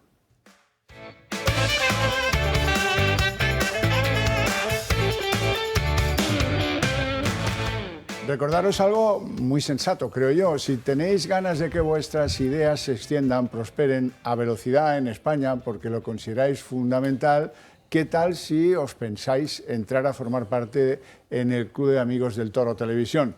Es una manera, yo creo que muy seria, muy sensata, de hacer que esas ideas se irradien con más velocidad. Me piden en el club que os haga partícipes de algunas ideas. La primera, pues que desde el día 2 de este mes tienen abierto una especie de mercadillo para regalos irresistibles en épocas navideñas a precios extraordinarios. Va de relojes, pulseras, delantales, hay de todo, hay de todo. Consultarlo porque merece la pena. Me piden también que os cuente que vamos a ir a Barcelona con uno de nuestros debates en Libertad el viernes día 13 de diciembre. Estaremos allí a partir de las 8:30 de la tarde. ¿Quién estará por allí? Pues José Javier Esparza, Josep María Francàs, estará Joan Garriga, que es el portavoz de Vox en el Parlamento catalán, y hay que inscribirse, porque esto se quedará sin plazas, me imagino yo, así es que no lo perdáis. Deciros también que el club celebra su cena navideña el próximo 19 de diciembre. También hay que reservar, es importante. Algunos que van a estar en esa cena navideña, pues Miguel Durán, Luis del Pino, Alejo Vidal Cuadras, Caque Minuesa, un servidor también se pasará por allí cuando acabe las obligaciones, y para desearos, para brindar con vosotros y desearos una feliz Navidad, por supuesto. Continuamos ahora hablando de Begoña. Había palabras pedidas, sí. Mario, perdona. Vamos a ver, yo estuve en Moncloa cuando José María Aznar era presidente del gobierno y efectivamente Ana Botella tenía un papel institucionalizado, pero asumido cuál era su rol. Ella es licenciada y ella es técnico de la Administración Civil del Estado. Ella es una TAC. Begoña Gómez no es licenciada y es TikTok. O sea, hemos pasado del TAC al TikTok. Esto es lo que hay. Este es el nivel que da la política española y esto es el nivel que dan. Hemos pasado de Aldama a la dama. O sea, aquí podemos hacer todos los juegos de palabras que nos dé la gana, pero esto es un nivel de decadencia absoluta. Y un comentario respecto a ese gran partido que celebró el Congreso el otro día en Sevilla, ese partido vernáculo que ha dejado de ser vernáculo y ha pasado a ser vernículo, de Tito Vernículo, ¿no? Cuando se ponen a cantar la Internacional, no se sabe ni la Internacional. O sea, hace 40 años se la sabían. Basta verle los labios para saber que ni se la saben. Se ha convertido en una estructura familiar de camorra napolitana o de mafia siciliana o calabresa, donde da igual los símbolos. Por cierto, aparece el holograma de Felipe González detrás, al que no han invitado. O sea, es una cosa, es como si de pronto resucitara. No, sí, es la resurrección política del no invitado. Claro. O sea, son cosas realmente sorprendentes, son hologramas, y eso demuestra la realidad de los partidos, de algunos partidos políticos, que da igual. Que les da igual, que si esto es la Internacional Socialista, pues esto es la Internacional, ¿pero qué es la Internacional? Pero si están al perreo, si es que les da igual. Lo que no sabes tú es que la cantan con otro himno, ahora es agrupémonos todos por la mangancia final. Venga, vamos a escucharlo.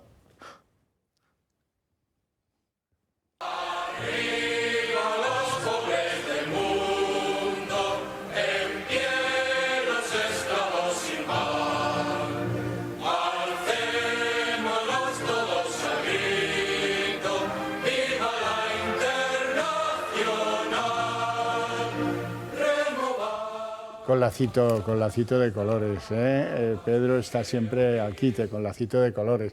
Es muy significativo, era un karaoke en realidad, ya lo has visto, leían más que cantaban, ¿no? El entusiasmo y el conocimiento de la Internacional también es descriptible. Bueno, ya que estamos, vamos a relajarnos un poco en esto que llamamos nosotros el desengrasante. Bueno, oiga, el coro de los diputados del PP en el Senado, que me gustó, la verdad me gustó. Venga, vamos con ello. Señor Bolaños y señorías, ¿está la mujer del presidente imputada? Sí. ¿Está el hermano del presidente imputado? Sí. ¿Está el todopoderoso número 2 imputado? Sí. ¿Está el fiscal general del Estado imputado? Sí. ¿Pueden estar imputados ministros cercanos a la filtración con cianuro? Sí. ¿Hay 6 altos cargos del Ministerio de Fomento imputados? Sí. ¿Hay hasta 10 ministerios con problemas judiciales? Sí. Señor Bolaños, esto no son bulos, esto es corrupción por aplastamiento. Esta señora senadora del PP la tiene que contratar Feijóo. para los maitines. ¿Somos los mejores? Sí. ¿Quiénes somos? Los mejores. Es fantástica. Yo creo que es insuperable. Qué página de historia. Oye, casi como hasta Mariano Rajoy era mejor que Sánchez montando en bicicleta. El otro día lo intentó. No como aquella ministra que se subió del coche, se bajó del coche, cogió la bicicleta y se volvió a subir al coche, no. Es que casi se cae la criatura. Fíjate cómo van detrás los escoltas e inseguros. Ay, ¿cuánto habrá recorrido? ¿5 metros? No llegará. No llegará, ¿no? O sea, está descartado para el Tour el año que viene, ¿no? Sí, completamente. Yo creo que sí, completamente. Bueno, óigame, recuperamos el tono corruptivo de la sesión. Resulta que está la Guardia Civil buscando a ver quién era Rudolf. Ya saben, el reno de Papá Noel, de la nariz roja. Bueno, pues Rudolf parece ser que es Ángel Víctor Torres, que tiene una semana, pobre hombre, ¿qué semana tiene? Con lo del piso para no sé qué actividades no reveladas por ahora de Aldama, pero que amenaza con revelarlas. Y, hombre, la verdad es que sepan que a la Guardia Civil no le va a costar mucho saber si es o no el Rudolf Rojo. Bueno, Rojo Rudolf. Voy a cambiar el orden, lo del piso. Lo del piso es de verdad, es de chiste si no fuera delictivo, ¿no? Pero que te consigan... O sea, entonces él era presidente de la Comunidad Autónoma Canaria, de Canarias, y era presidente socialista. Un piso al lado de Atocha, y en la nota que revela Ávaros pone para encuentros íntimos. Y yo estaba mirando toda la mañana a ver qué sería eso. Y dije, esto, un bingo no puede ser. Ahí no, partidas de julepe, como jugaba... No, eso tampoco. A lo mejor podía ser... Lucha canaria tampoco. Lucha canaria... Bueno, esa variedad tampoco. Esa variedad, ahí sabes que hay actividades que a veces se parecen a eso de la lucha y sales hasta mal parado. Pero dicho esto, bueno, y sobre todo si te caes del tálamo ya te escuernas, sí, o sea, quedas ya para el arrastre. Pero evidentemente podía ser dos cosas. O dormir así está un picadero. Yo me inclino por la segunda cosa. Y un picadero a mí me parece de verdad, es decir, en cualquier otro país normal, con una oposición normal y con cierto colmillo, esta gente tenía que estar fuera, lo que es inexplicable. Es decir, por la cuarta parte de eso. Y además, ya verás, él dijo la semana pasada en el Senado, si se demuestra que tengo la más mínima relación con la Aldama, me voy. Pues mucho estás tardando, paisano, mucho estás tardando, de verdad. Este le va a tocar cocerse al fuego lento. ¿Pero qué fuego lento? Eso es lo que quiere Feijóo, tiene que ser rápido, vuelta y vuelta. Sí, yo también lo preferiría rápido, pero es lo que nos ha tocado. A ver, yo la verdad que quiero empezar con la internacional, porque es un himno de sangre, es un himno de corrupción, un himno de genocidio. Esclavos sin pan, Pepe Blanco. No, y precisamente, y luego la hipocresía. Esclavos sin pan, famélica legión. Esto, señores, en fin, qué cinismo y qué hipocresía. Himno de la Unión Soviética entre 1922 y 1944. Pero es que la historia del Partido Socialista es una historia criminal, es aterradora, es una historia constante de traición a España y traición a los pobres de España, precisamente. Y ahí están las palabras de Largo Caballero, de Ramón González Peña, de Andrés Sáboriz, de Rodolfo Llopis. De Prieto están los hechos. Y los de Largo Caballero, dando un golpe de Estado en octubre de 1934 porque no les gustó el resultado de las elecciones democráticas, además las primeras elecciones generales, donde pudieron votar las mujeres en las elecciones de noviembre y diciembre de 1933. Por otro lado, el asunto de la corrupción actual, que es estructural en el Partido Socialista e histórica. Vamos a ver, es que se sienten impunes, porque de alguna manera también tienen razones para ello, más o menos. No tienen todos los resortes del poder, es evidente. Incluso los regímenes con todos los resortes del poder al final acaban cayendo. Pero es que ha copado todas las instituciones. Y, por ejemplo, la del Consejo General del Poder Judicial y la del Tribunal Constitucional, que antes hablábamos, esto es flagrante. Esto es no sé si es una torpeza, pero es que la sumisión estúpida del Partido Popular al Partido Socialista y al Gobierno, y yo pregunto, ¿de verdad el Partido Popular puede seguir pactando algo y negociando con este Partido Socialista? Y encima le sale lo de Reinders. Lo de Reinders. Lo de Reinders que tuteló. Reinders tuteló el acuerdo, efectivamente. Y el Partido Popular dice, ¿no? Desde hace muchísimos años que iba a modificar la ley orgánica del Poder Judicial precisamente para garantizar la independencia del Poder Judicial, la separación de poderes, y se sometió directamente otra vez a los dictados del Partido Socialista y Sumar. Y ahora lleva ya desde el jueves negociando también el tema de la distribución de la inmigración ilegal. ¿De verdad hay algo que negociar con este Partido Socialista? Si se les llena siempre la boca de que hasta aquí hemos llegado, el cambio de régimen que quiere llevar a cabo Sánchez, ¿y con eso te sientas? La hipocresía y también del Partido Popular está a unas cotas históricas. Ricardo. Déjame que hable un momento de historia, porque la Internacional es el del Partido Socialista y también el del Partido Comunista. Y los socialistas se terminaron arrogando durante la transición el papel de una pretendida oposición al franquismo desde el final de la Guerra Civil hasta el advenimiento de la democracia y el régimen constitucional, el sistema constitucional, que en realidad les correspondía a los comunistas. Es decir, los que verdaderamente estuvieron en la clandestinidad. Tú recordarás a César Alonso de los Ríos, los que verdaderamente estuvieron en la clandestinidad. Queridísimo. Y se jugaban la vida por una ideología perversa. No salvo la ideología en modo alguno. Pero los que tenían, como se dice en inglés, la piel en el juego eran los comunistas. Llegó la transición, los socialistas, con apoyo extranjero, por ejemplo alemán, por ejemplo estadounidense. Hay un libro magnífico de Iván Vélez, titulado Nuestro hombre en la CIA, en Editorial Encuentro, que cuenta precisamente el papel que tuvieron los Estados Unidos en ese momento en el que había que crear una masa crítica de izquierda, pero de una izquierda que fuera proclive a un entendimiento en el futuro con los Estados Unidos, etc. Quienes se benefician de todo eso son los socialistas. Y los comunistas terminan encontrándose con que los expulsan del centro de la vida política en el periodo de la transición esta misma gente.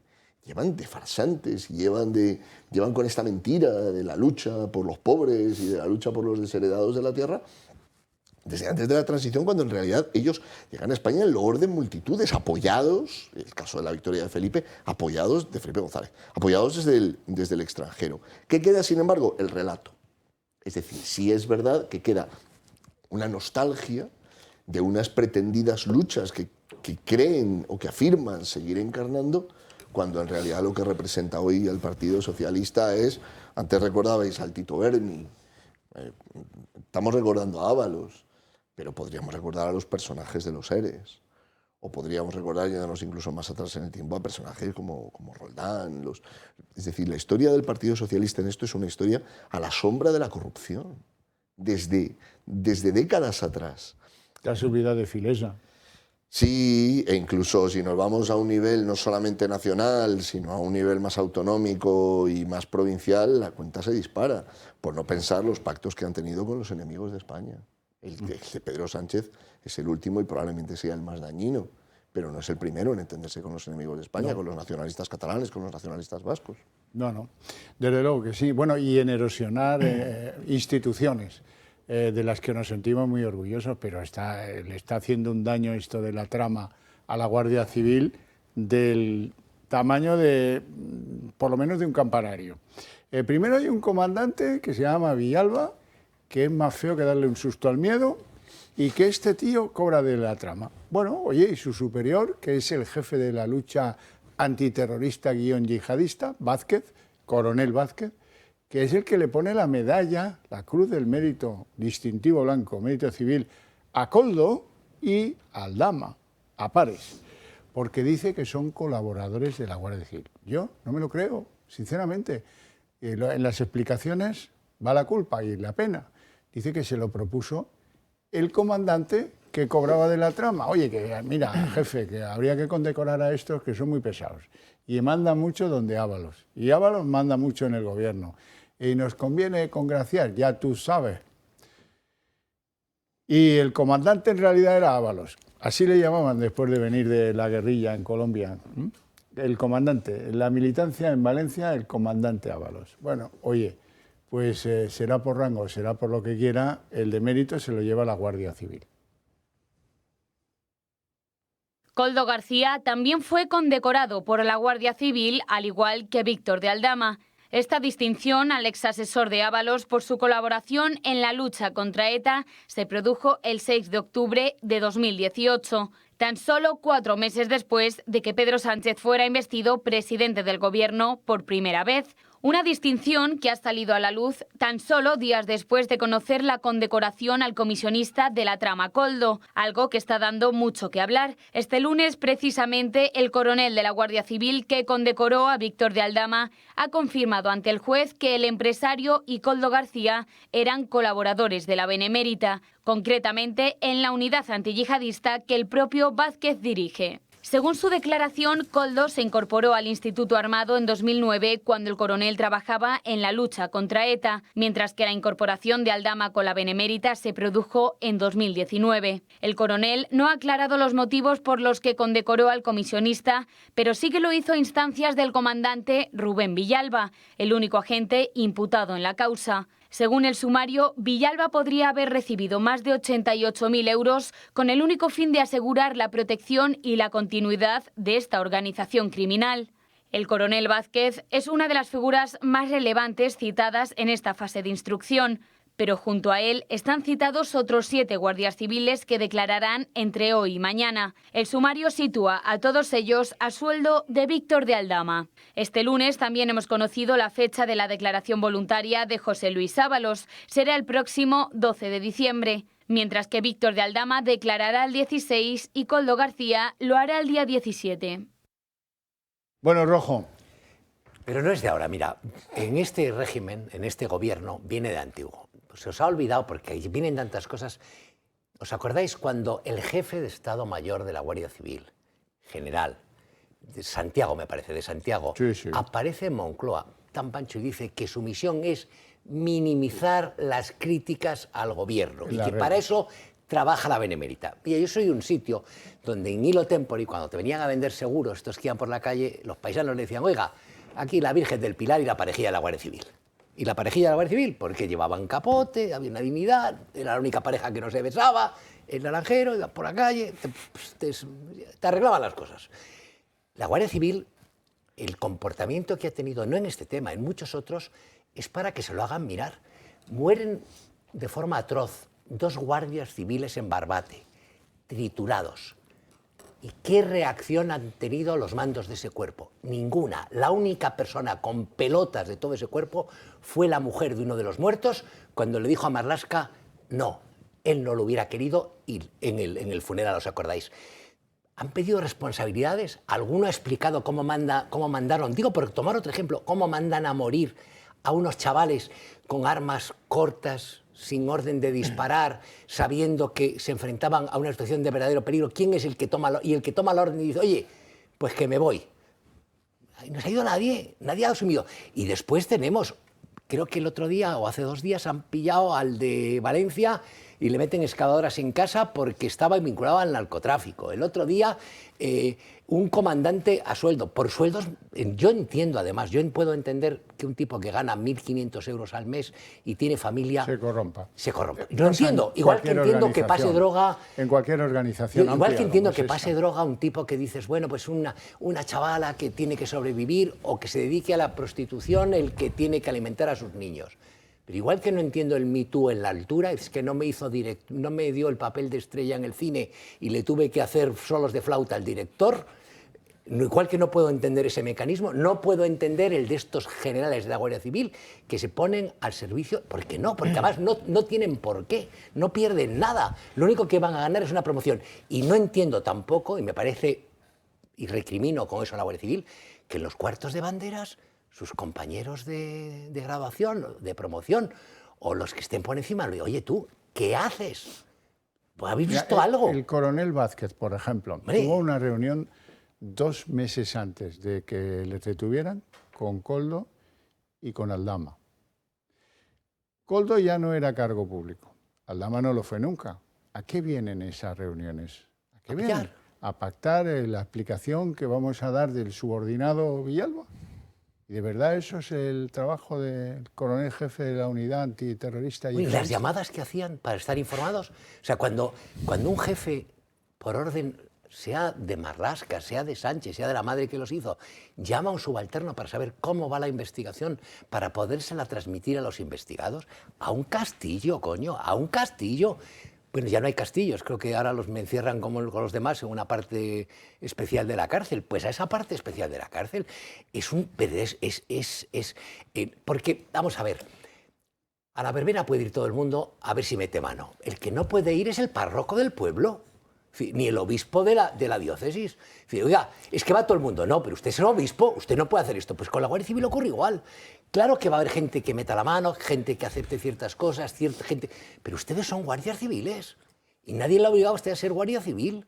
Yo siempre he tenido una fe ciega, más en eso que mucho más en ellos que en la policía. Ni siquiera me quejo con las multas que me caen como si no hubiera verano. De verdad, a veces que salgo a la carretera vuelvo morado. Pero dicho esto, oiga, pórtense, no merecen el respeto, la veneración que les tiene la ciudadanía española. No lo merecen. Sí, lo merecen porque a ver si hay suerte y les bajan el sueldo. Los descarriados están bueno, y los de la OIP, no te hablo de los de la OIP, ¿eh? Los de la OIP hay que bajarles el sueldo a la mitad. Si es que cumplimos órdenes. ¿Con qué energía, hijo de la gran puta? ¿Tú has visto cómo les acudían? En el juzgado de Begoña. Oye, ¿tú viste en Ferraz cómo a las chavalinas les echaban gas pimienta, por divertirse? Las multas que pusieron cuando fue Begoña a declarar a tíos que no tenían la más mínima peligrosidad. ¿Por qué? Tanta energía. Oiga, que usted puede cumplir su función, pero como decía la gente, esos huevos en la valla de Melilla. Esos huevos, mira, es buena.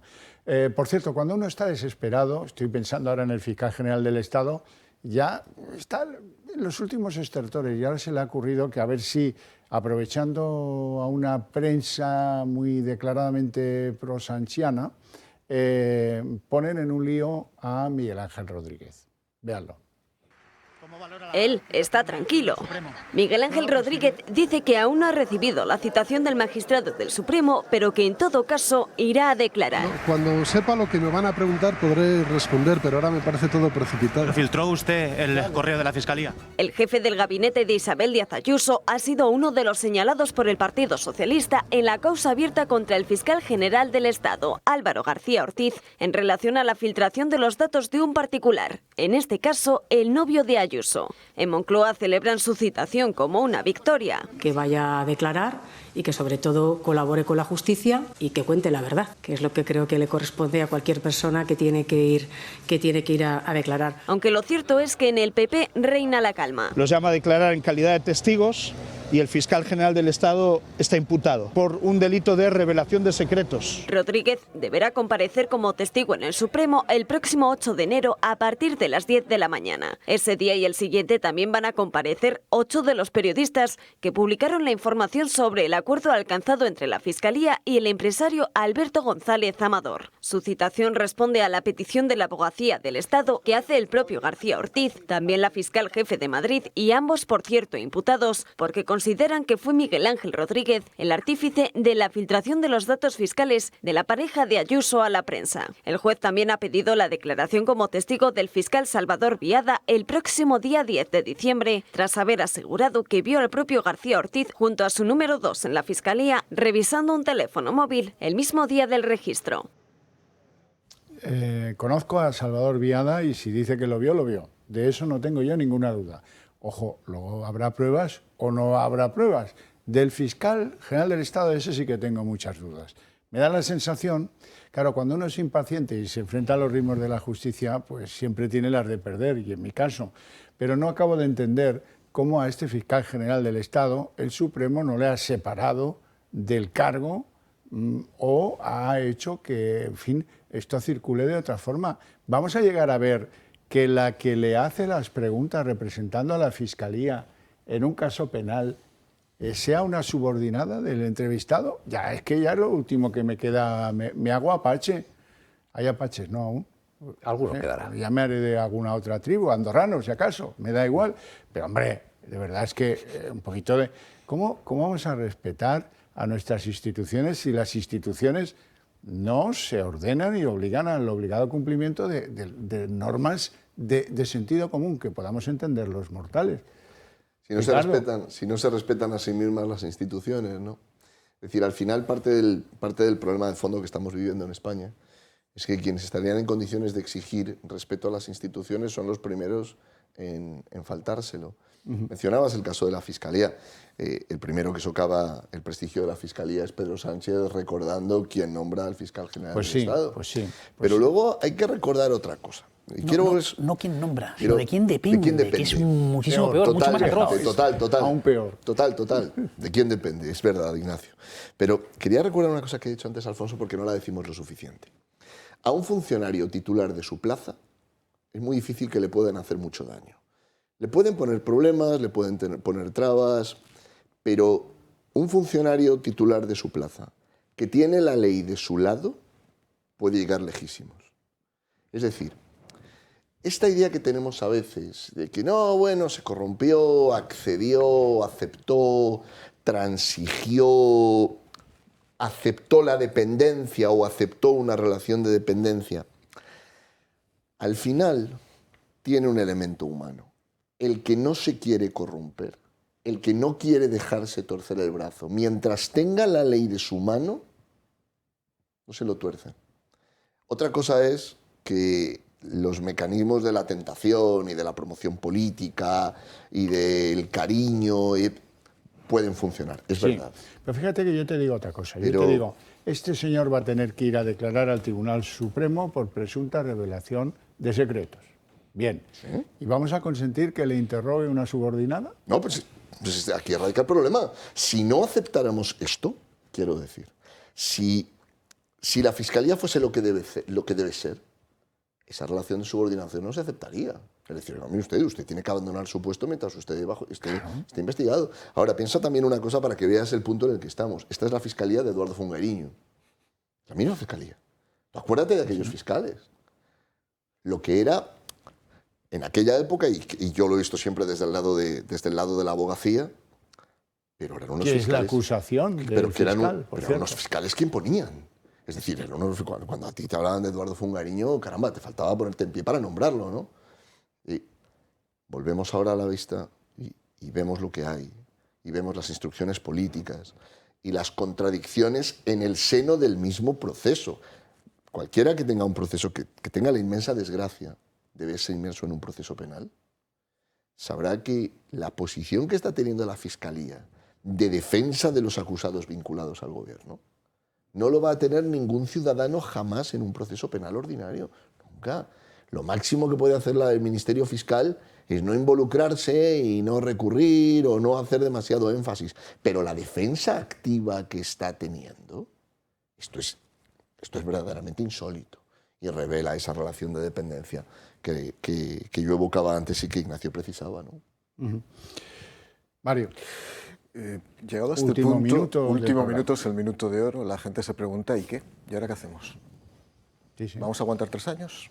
¿Vamos a seguir durante 3 años? Bueno, luego viene 3 años? Feijóo y dice, el domingo dice, hay que ir a por él, porque esto no puede ser. Y el lunes dice, no, bueno, si acaso aguantaremos hasta el 27 y ya luego un poco más para allá, ¿no? Porque corremos el riesgo, no en este programa, sino que los españoles nos convertamos en cronistas de nuestro propio malestar. Cronistas de una situación de decadencia política institucional absoluta. Me duele España. Me duele España, que es toda la gente que me para por la calle, ¿qué hay que hacer? Mario, ¿qué tenemos que hacer? Dígame qué hay que hacer. Garcés, no sabemos qué hay que hacer.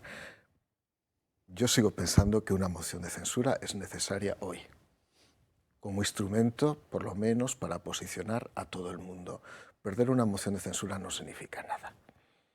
Evidentemente no vas a ser Hernández Mancha haciendo ridículo, pero evidentemente es otra situación. Perdiéndola ganas. Perdiéndola ganas. Vox, perdiendo 2 mociones, ganó, porque supo posicionarse. Y fue una estrategia de posicionamiento, era claro. Yo lo tenía claro, yo dije que había que votar que no, lo sabes, Ignacio, pero da igual. Pero era una posición estratégica muy inteligente de Vox, donde Vox ganó, a pesar de que perdía. Y creo que esta moción de censura, aunque se pierda, serviría para que ganase mucho el Partido Popular y sobre todo que una parte de la sociedad española reconociera que hay algo detrás de la oposición.